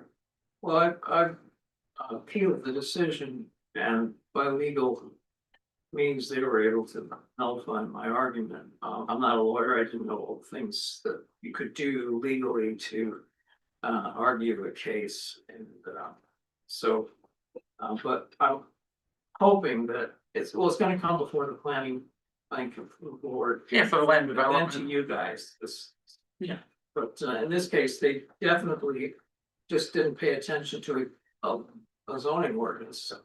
That they were overruling. It's possible that our zoning ordinance would have been superseded by the federal telecommunications law, which controls all when it comes to. It wasn't federal, it was the federal telecommunications thing. We'll have to look at the opinion. Right, it was basically when they want to put a cell tower next to a historical property, which is specifically disallowed in our ordinances.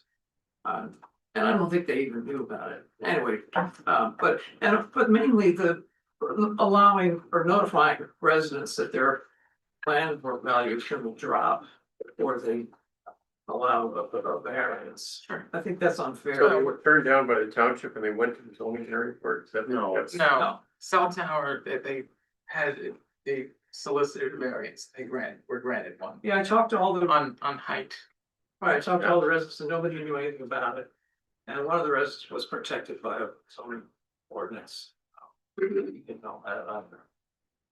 And also, yeah, just letting people know when there's gonna be a big change like that.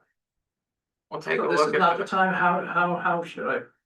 No, I mean, you're welcome to raise it at their meeting tomorrow at Well, 7. they're not gonna pay any attention to me. They might, I also think correspondence to them might prove valuable, but I think that we'll be happy to, talk to Ron and make sure that we emphasize that we believe that there should be accessibility for their hearing, so. Thank you. Thanks, Brian. I just wanted Okay. to say, it's not often that I agree with Brett, but right now I do.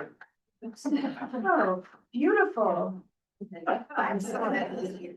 See? Vicky? Hey, Fred, I could also hear you. Very nice. Yeah. The zoning hearing board thus far hasn't chosen to do that. Something that We can't, public can request. we can't compel them. Sure, you could request it, and I think that we've indicated that we're ready at any moment, I mean, Cause like sometimes, but it's up. can't come to the meetings, Right, better off to watch it. right. No, I know. I agree with that. Okay, can you put that request in? I'd be happy to. All right, all in favor? Aye. Aye. Okay, public comment. No, we're doing, E, What? number E, Yeah. consider consent. Oh. Where's he? Did we get an updated? Apologies. Got the updated agenda in the board packet. The one that was posted on the website, discussed appointing Joe Vaughn as a deputy tax collector. I apologize if that was not in your packet. Right. And it comes with no, it does not have remuneration. It is specifically so that person can act as tax collector and accepting funds basically while he sets up the office. It's common. We checked with the Pennsylvania Ethics Commission. There's a number of opinions that were written to that effect, so I have no issue having a motion to appoint or consent to Job's appointment by the tax collector as deputy tax collector. I'll motion so we can discuss. Right, motion by Mr. Albert. I'll second. Discussion. Matt, is it a temporary thing? Is it 1 year? No, so tax collectors get to appoint a deputy and basically all of the taxing entities have to recognize it, consent to it. So the school district and the county have to as well. Is this a paid position? No. No. It's purely, I guess it, It allows them to go and Ministerial. actually physically pick up checks. Is that the main reason? yes, it's only in the legal incapacity of the tax collector. Or medical incapacity of the tax collector. Okay. This is quite common. We found a bunch in our research of opinions from the Ethics Commission that state because there's no commission, that it's permitted and not a violation of the Ethics Act. So. Sharon Burbridge for 30 years never had an appointed deputy. That's not true. She had a deputy. Sure, I've checked all the records. 30 years. Maybe the She never township. had a doesn't have- backup. She had a deputy, but no, it doesn't, they're not really a backup though. They're not someone that. They don't really do the job. It's purely for the ministerial functions, so they're not being compensated. Interest having your spouse being your backup? No, Wouldn't you the have like, Pennsylvania Ethics you guys Commission, have someone that has a financial background? no, this person, it doesn't work like that. The Pennsylvania Ethics Commission specifically said it's not a conflict of interest because there's no financial interest in having someone be a deputy. Okay, It's but quite does he common. need training? The county handles all the training and the bonding, and he wouldn't even be bonded, so it doesn't work. I think it's Same like way. that we can go pick up the checks if they're dropped off in his mailbox. That's I don't know. I actually Yes. legitimately didn't know Then this. you know what? I was prepared, so here's my right to know, giving to you in the public, Julia. Make a copy and stamp it and give it to me. It won't be accepted until tomorrow because the Okay. act is closed at this time. Okay. All right. Another comment.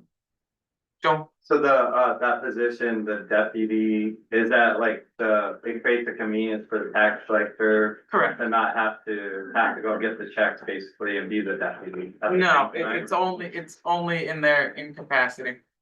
It's not, Oh, in their incapacity, yes, what does that mean exactly? That's interesting. I don't have the statute in front of me, but They can't walk to the mailbox. She Yeah, I can't was do the wondering, job. like, oh, that's. You can't walk through the mailbox. no, we don't So it's actually, not all the time, just in case, right? correct. I was just curious. Also, Just- they are elected and we don't have, the person that makes the appointment is elected. We don't get to control, their practices. They're No, I- bonded, I- they're, yeah, I'm just yeah, explaining, yeah. sorry, So yeah. once she's elected, we elected her, so then she has the authority to pick her person out. Deputy, yes. And we just approve it. There's no application Correct. process. No, For it's for not other a paid, people it's to, not a like- paid position, it's not a position within the township. It's not an Why- advisory role either. It's an Yeah. administrative It's role. all I mean, three from what I taxing understand. entities, the school district, the county, and the township, have to basically execute the form. Kind of cute. We could do it together. I'm sure it's convenient. It's just weird how many positions are just appointed. By whoever wants to appoint them. And But it's not like an specifically- application or a voting Specifically process. within the tax collector's code. I mean, We it's have not two questions. that one. It's a lot of stuff. Okay, Are these questions about this motion? If they're not, you can take your hand down. They are? Yeah, three. All right. okay, Zach,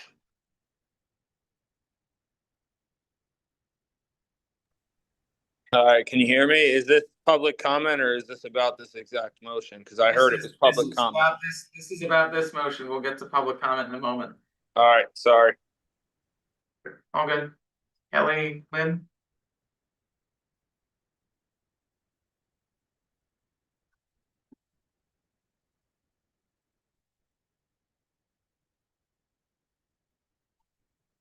Kelly, if you're speaking, we can't hear you.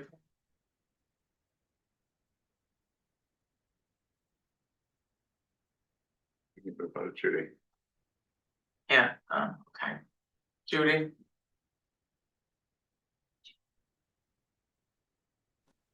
I'm waiting for public comment as well. Okay, all right. All in favor? Aye. Aye. Okay. Gonna have public comment. Can I go first with public comment? Sure, Mitch. Thank you. I'll be quick.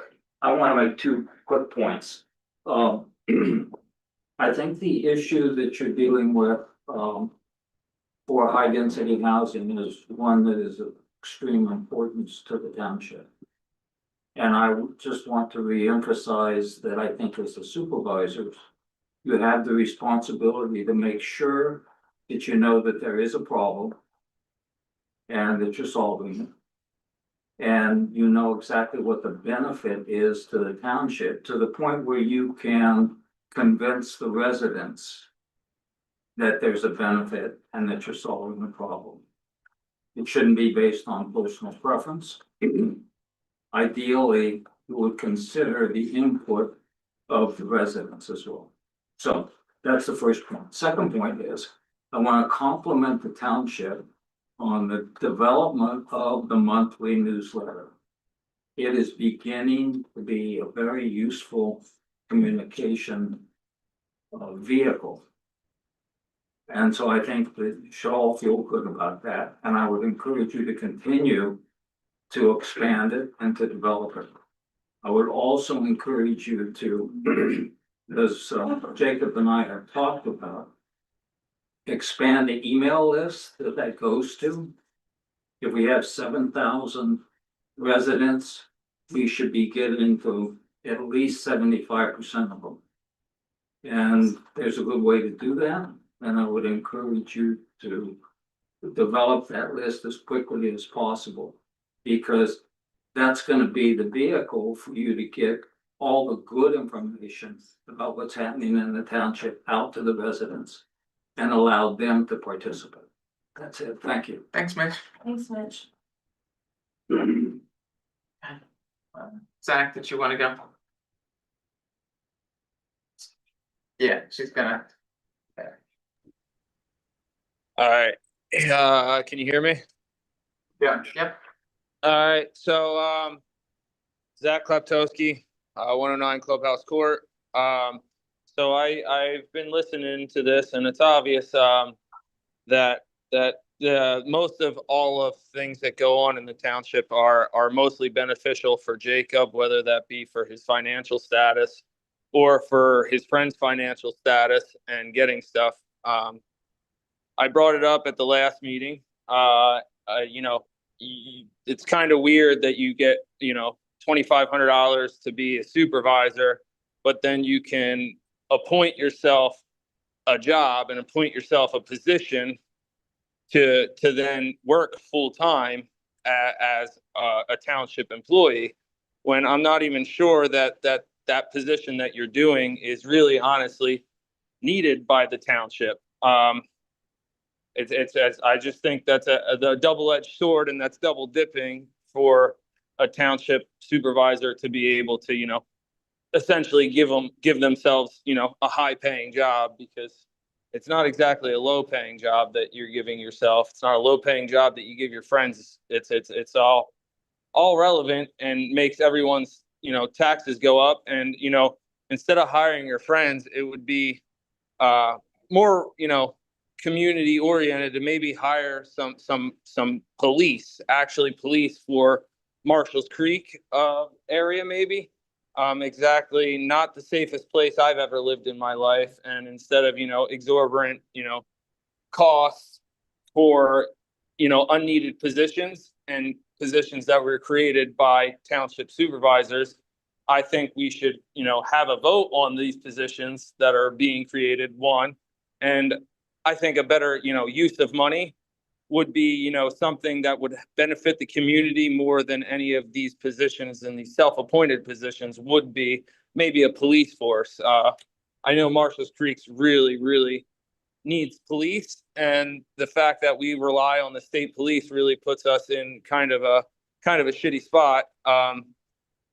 In Marshall's Creek, you're about 45 minutes in either direction to any police station. So, you know, as you guys know, it takes about an hour for them to get to the township building. It takes about an hour for them to get to Mountain Manor as well. Let's you know, look into, you know, possibly, instead of getting a million grants for a million vehicles for the fire company, because obviously some of that money is going back into Jacob's pocket. Let's you know, maybe get some of this grant money and use some of this grant money and grant time to you know, fund a police force and a police thing. And it's crazy that, you know, I'm saying that we need more police, but it's pretty relevant that the area that we live in, especially Marshall's Creek, from what I'm told, is one of the highest crime rates and police activities in the country, or not the country, in the state. So, you know, just that's something that you guys should be proud of, and pat yourselves on the back for that. Thank you.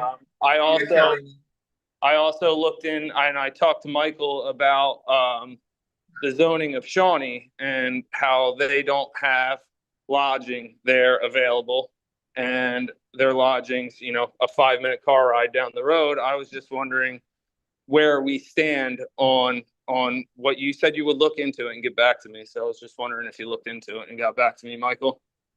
All right, thanks, Zach. I will actually make two quick comments. Anyone that is thinking about how, first of all, I've thought a lot about police as well, Zach. I've had conversations with other townships that have put them in, and I've been to PSAT's conversations, and they all say, don't do it.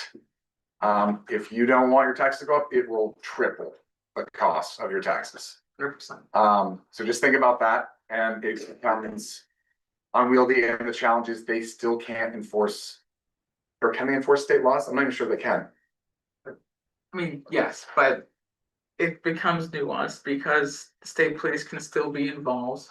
Anyway, You know, what I've heard, I mean, Pocono Township says, oh my gosh, it was a bad move. Lots of people don't like it. It's like I 60% thought of the about it too. Yeah, it's the majority of townships budget. So, but I appreciate the sentiment. And I do believe there are some nuances around Shawnee Ski Hill related to PRD and related to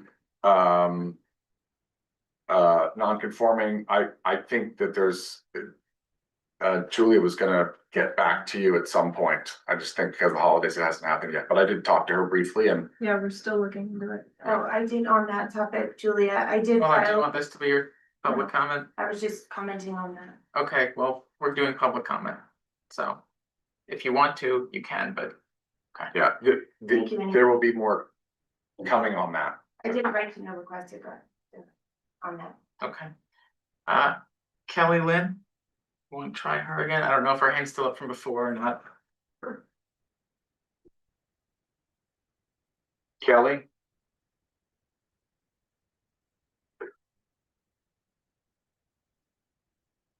All right. Okay, we'll go to Judy for now. Okay, Judy. Yes. you'd like- Yes, thank you. My name is Judy Burlew. I live off Sugar Hollow Road. I just wanted to share a few comments of mine with you concerning the back 9 motocross track and the people that run that track and the people that ride that track and are involved in this sport. I myself, my family has been involved in this sport for almost 50 years. I think motocross is more than just a recreational activity. It's challenging and a rewarding sport. It instills core values in everyone that participates, riders from youth to adult. They develop a strong work ethic, discipline, and the ability to overcome obstacles both on and off the track. It provides a positive outlet that keeps all the riders active and engaged in a healthy, supervised environment.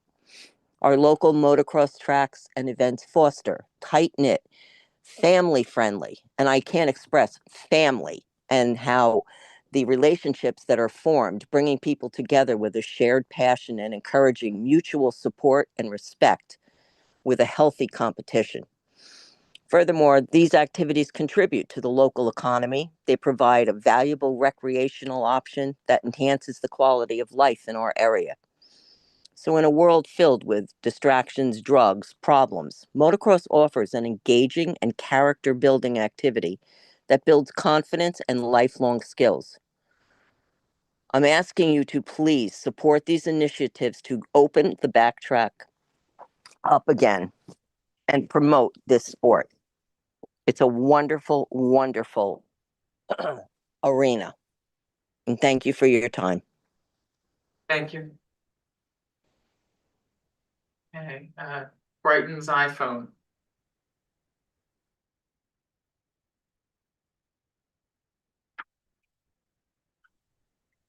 Hi, my name is Brighton Richards. I race motocross, and the Back Nine training facility has had a powerful and positive impact on my life. It's helped shape me into a more focused and confident person as I've become friends with Elisa and her family. I've traveled to many different facilities, and Back Nine stands out as one of the most family-oriented environments I have experienced in the motocross community. Elisa and her family go above and beyond to make you feel like part of their family every time you walk through the door. I get a hug and, most importantly, snacks.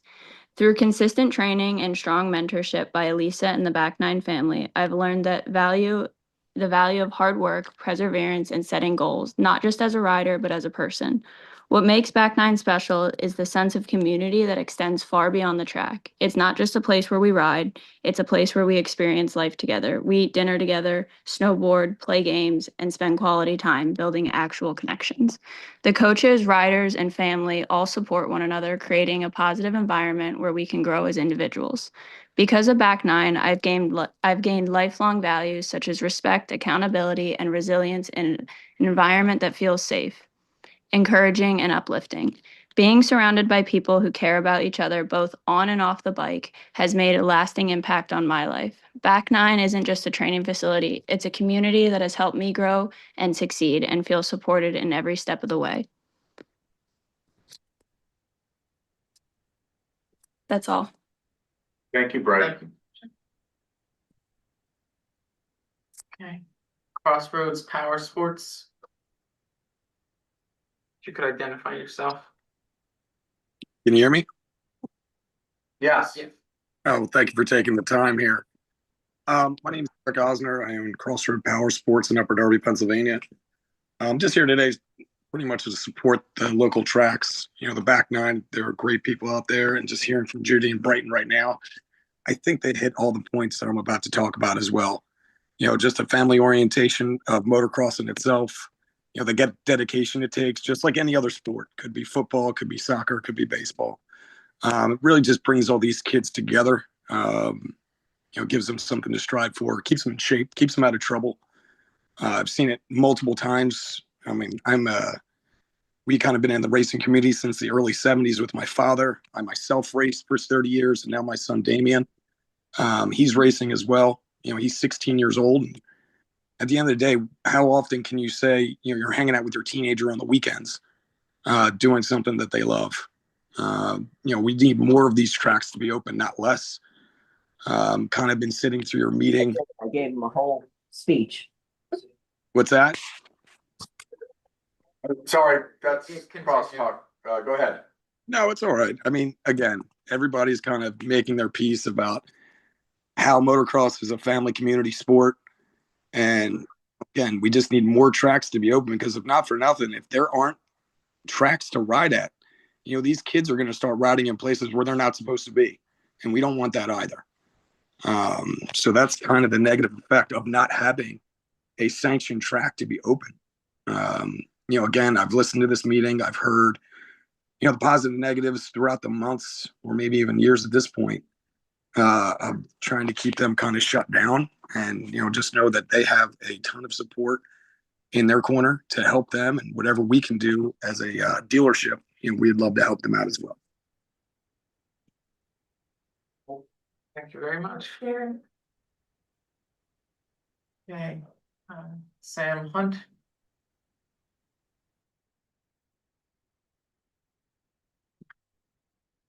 I don't think he's best. Unmute button. Try again. Nope. Oh, yeah, there he is. There we Sam? go. There we go. Hi, my name's Sam Hunt. Yes, I'm currently in Pottstown, Pennsylvania. I've been around motocross my whole entire life. Growing up next to the track. I've never been to a more organized track than the back nine. I was really struggling when they first opened up mentally, and going there has essentially saved me and my family's mental state, because you go there, they all just welcome you with open arms, no judgment. They don't care what your background is. As long as you're good people, they're good people to you. They would literally give their shirt off their back, and it's taken a very big mental toll on me with the back nine being closed, because I have no place to go and enjoy, just the good-hearted people and watching kids go have fun. I also have a background in behavioral therapy, and watching these kids out on the motocross track, you can really tell, how much their bodies regulate with this sport. It takes a lot of their minds and, effort to put into this sport. I just wish you guys would really reconsider your options, and, you guys making them out to be monsters. It's kind of disgusting what you guys are doing, and I really, really hope that you guys can open your eyes up. Thank you. Thank you. Jennifer Peck.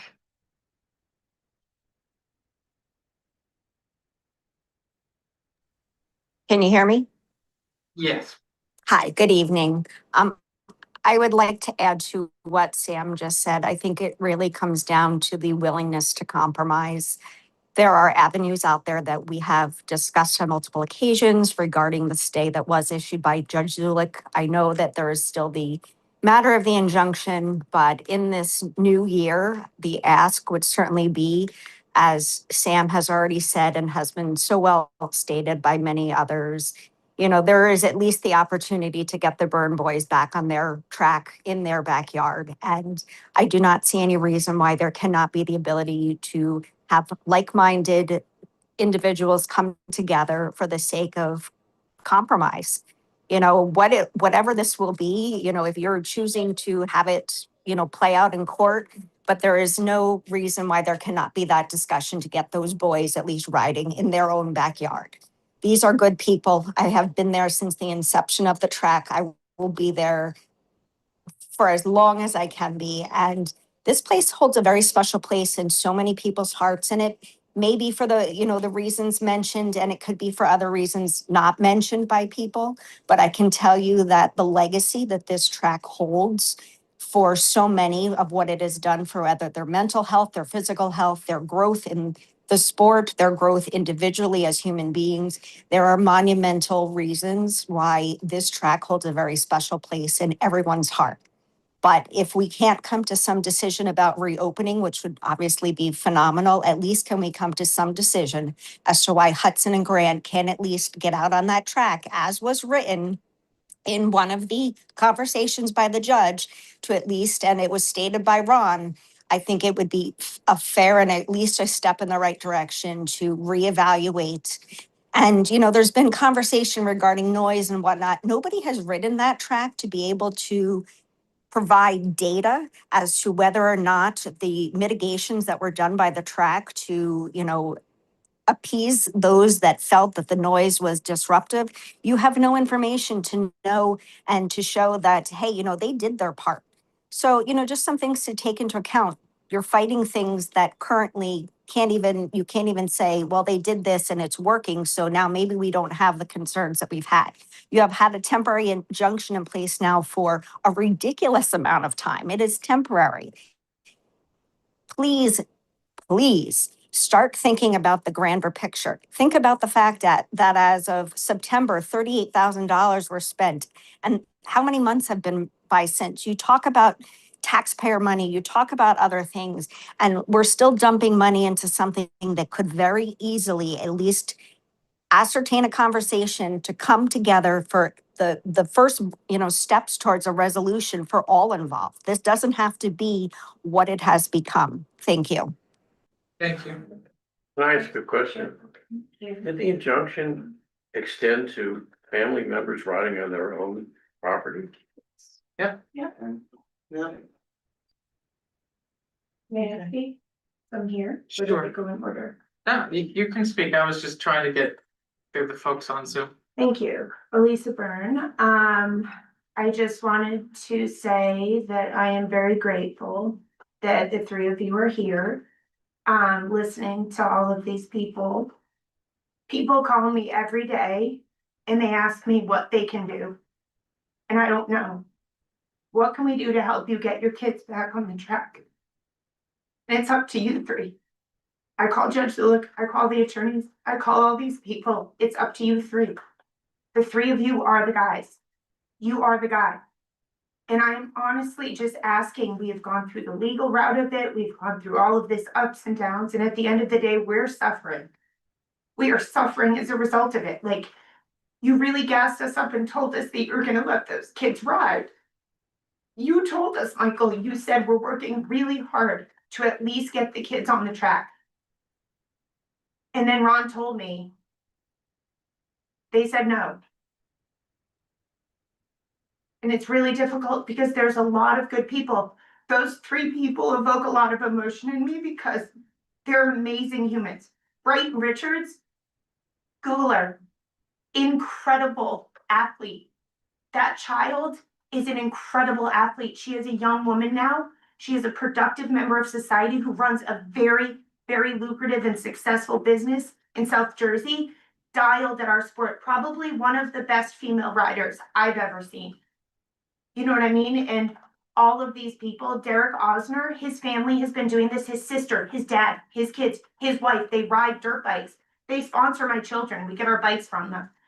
We go all over the country, and guess what they do? They pit next to us and we all get together. All of the kids from all of the states, and we sit under the Crossroads tent.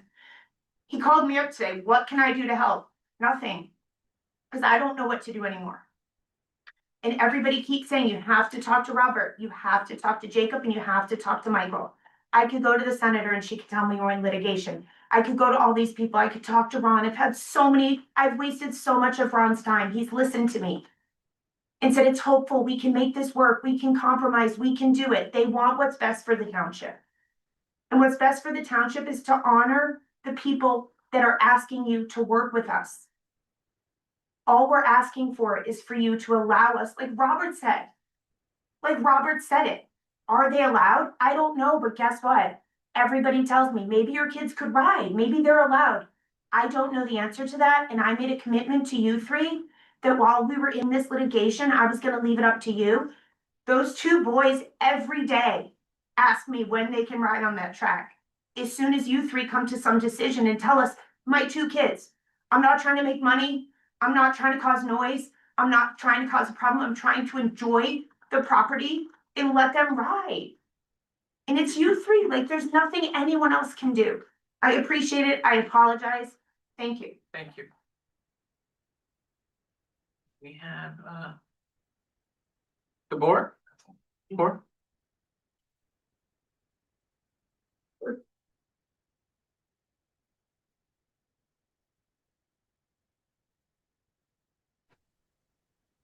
Hello, members of council. Do you guys hear me here? I'm not too familiar with the Zoom. Yeah. Okay. We got you. Good. How you doing today? Thank you for your time. My name is Gabor Stanzik. I reside out of Kenilworth, New Jersey. It's an hour away. I'm not a member of Smithfield, but however, my son, I have two beautiful children. One son of mine who's an avid motocross rider, and he met the Burns since the inception of their track. And the track is one of his favorite tracks on the East Coast. My son and I travel from Maine to Florida to Ohio to Michigan, all over.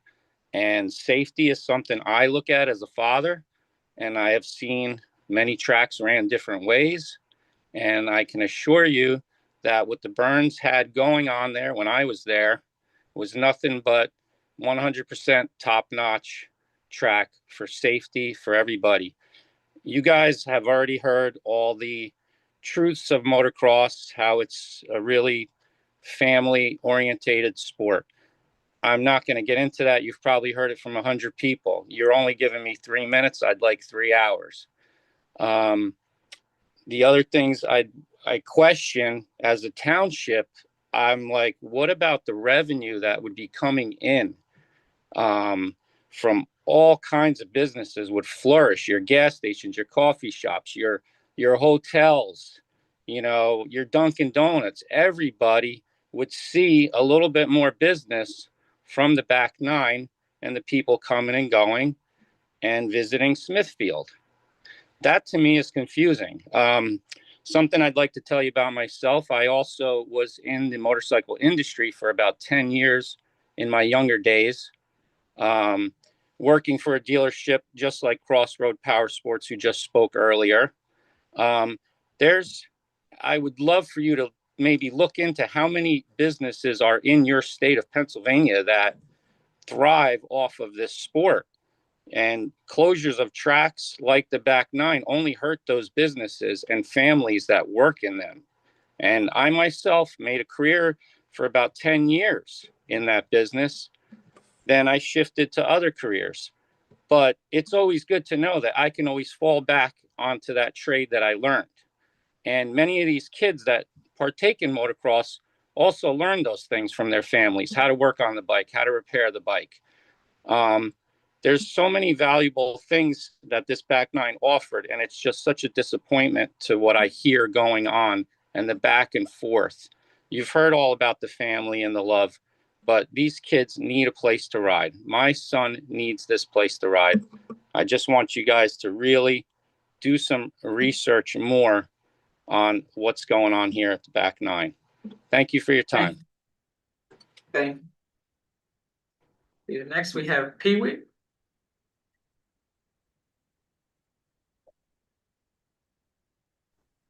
All right, I'm not good at this stuff. Can y'all hear me? Yeah. All right, good. I'm not good at none of this computer stuff. All right, so I see we're still where we're at with this.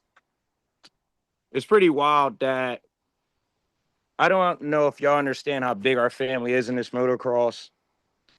Brighton Richards is my first niece. It's pretty wild that when y'all home spending Christmas with your families, guess what we're doing? We're on the road traveling. We're on the road going south to go spend time with these families that we're on the Zoom with right now. We're down south, 3 hours, like we're 3 hours from the back nine. I'm 20 hours from Florida. I got to go to Florida to go train with these families that we're on these calls with, where y'all sitting in your living room, chilling out with your families. Like, this is not just some everyday people. Like, this is our crew. This is our family. This is what I rely on. I broke down in Florence, South Carolina. You know what they did? Families came and helped me and brought me parts so I can get back on the road to get my family back home. We left Christmas, got home. I didn't even spend New Year's with my family because we're out there training for dirt bikes. It's a bigger picture than what I think y'all are looking at. And all we asking for you at this time is look at the bigger picture for us, please. We need y'all to get through this. We can't move without y'all helping us move forward.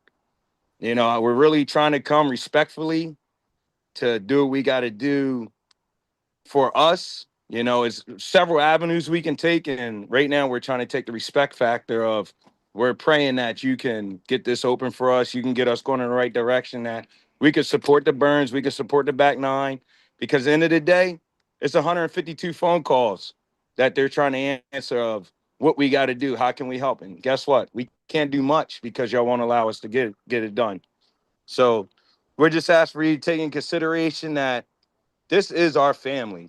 Unfortunately, we are not where we are with our blood every day. This is we are made blood in this sport because this is who we are with almost every day you can think about. This is who we talk to almost every day. So thank you for your time. Always appreciate y'all. And just please, if this was your kid, this was your family, what would you do in this situation? Appreciate you. Thank you. Any other comments in person? Joel? My name is Joel Raffaelli, living man. I'm also known as that now, I guess, so that's good. I've gone back to the land and, that's where I reside between me and God. Yeah, I think that, I just want to talk about often the municipal plans things, and that's great. That's what you guys are here to do. Your plan, the structure, the idea of where you want the town to go, with of course approval of the people. And so these are plans, they're not like set in stone. I think that's a good way of seeing that. They're imaginary plans, they're great plans, but they don't always go as planned, and it's okay to let go a little bit and let things be the way they are. I often, see the universe as the MacGyver universe. I don't know if anyone ever watched that show. Everything's there that you need. It's right in front of your nose. And it's crazy because like you're talking about a need for residential buildings, low income or middle income for people, which is great. I don't have a problem with that. But look at what there's a need for. It's right in front of our faces. It's like shouting out at us like, this is it, this is it, this is what the community needs. It needs health. This is really what humanity needs is health. They need to get outside. We need to get out in the dirt. We need to go outside and play. I've been around America several times. Been to Colorado several times. That's where I'm from. They have lots of outdoor activities there, man. And everyone's outside. They got a healthy society of people. They have rec centers where they have swim pools, they have workout, everything's ran by the townships, and they, people pay a fee to use them, but it's reasonable because it's all ran through the municipals. They have workout parks. I mean, I'm gonna tell you, they're busier than any business here. They have kids out there playing on these workout parks. They have stairs just going up the mountain and people run up them to see how fast they can go up and back down. That's all it is. It's really simple. I think it creates revenue, it creates health. And when you're not healthy, you might have 1,000 problems, but when you're not healthy, you'll have one problem. And our society is not healthy, really, when you look at it. It's all inside, closed in, on the computer, on the phones, mostly. But people are starting to break out, I feel. They're trying to break out of this coma we're in, so to speak. We want to get out, we want to get in the sun. Sun is very important. So promoting health in our community will not just promote physical health, but it'll promote revenue. It'll create abundance in the community for other people. It'll reverberate into the community. You'll get a great response from it. I mean, you're already getting a huge damn buildup of emotion here. And when you guys finally let it go, let me tell you, it's gonna change the whole community. I mean, this is what we're looking for. You know what I mean? Gateway, perfect word, gateway into the future. Where do you want to go? Pretty exciting. It's like a gateway into a new world. What kind of world do you want? You want data centers? So data centers real quick. I've been watching about that. They raise electric bills and they do have problems with water. They have them in Oregon. They're not good for the environment, and we're getting environmental people coming in here. Listen, they say they're good. They're, oh yeah, we'll meet all the requirements. Guess what? When they build these things, they're there to stay. They're not going anywhere. And when they take your water and you don't have enough water, good luck trying to solve that problem. So just an idea to put out there. I know it's not all set in stone yet. So Thank you, Joel. thank you. Thanks a lot. Anyone else? I hear a motion to adjourn. So moved. Motion by Mr. Albert. Second by Mr. Levenheim, all in favor? Aye. Aye. Adjourn at 7:22. Thank you, everybody. Thanks. Okay. It's me. Yeah, that's fine. Some resolutions to sign. Yeah. Yeah. Should be like dance music. This is all this.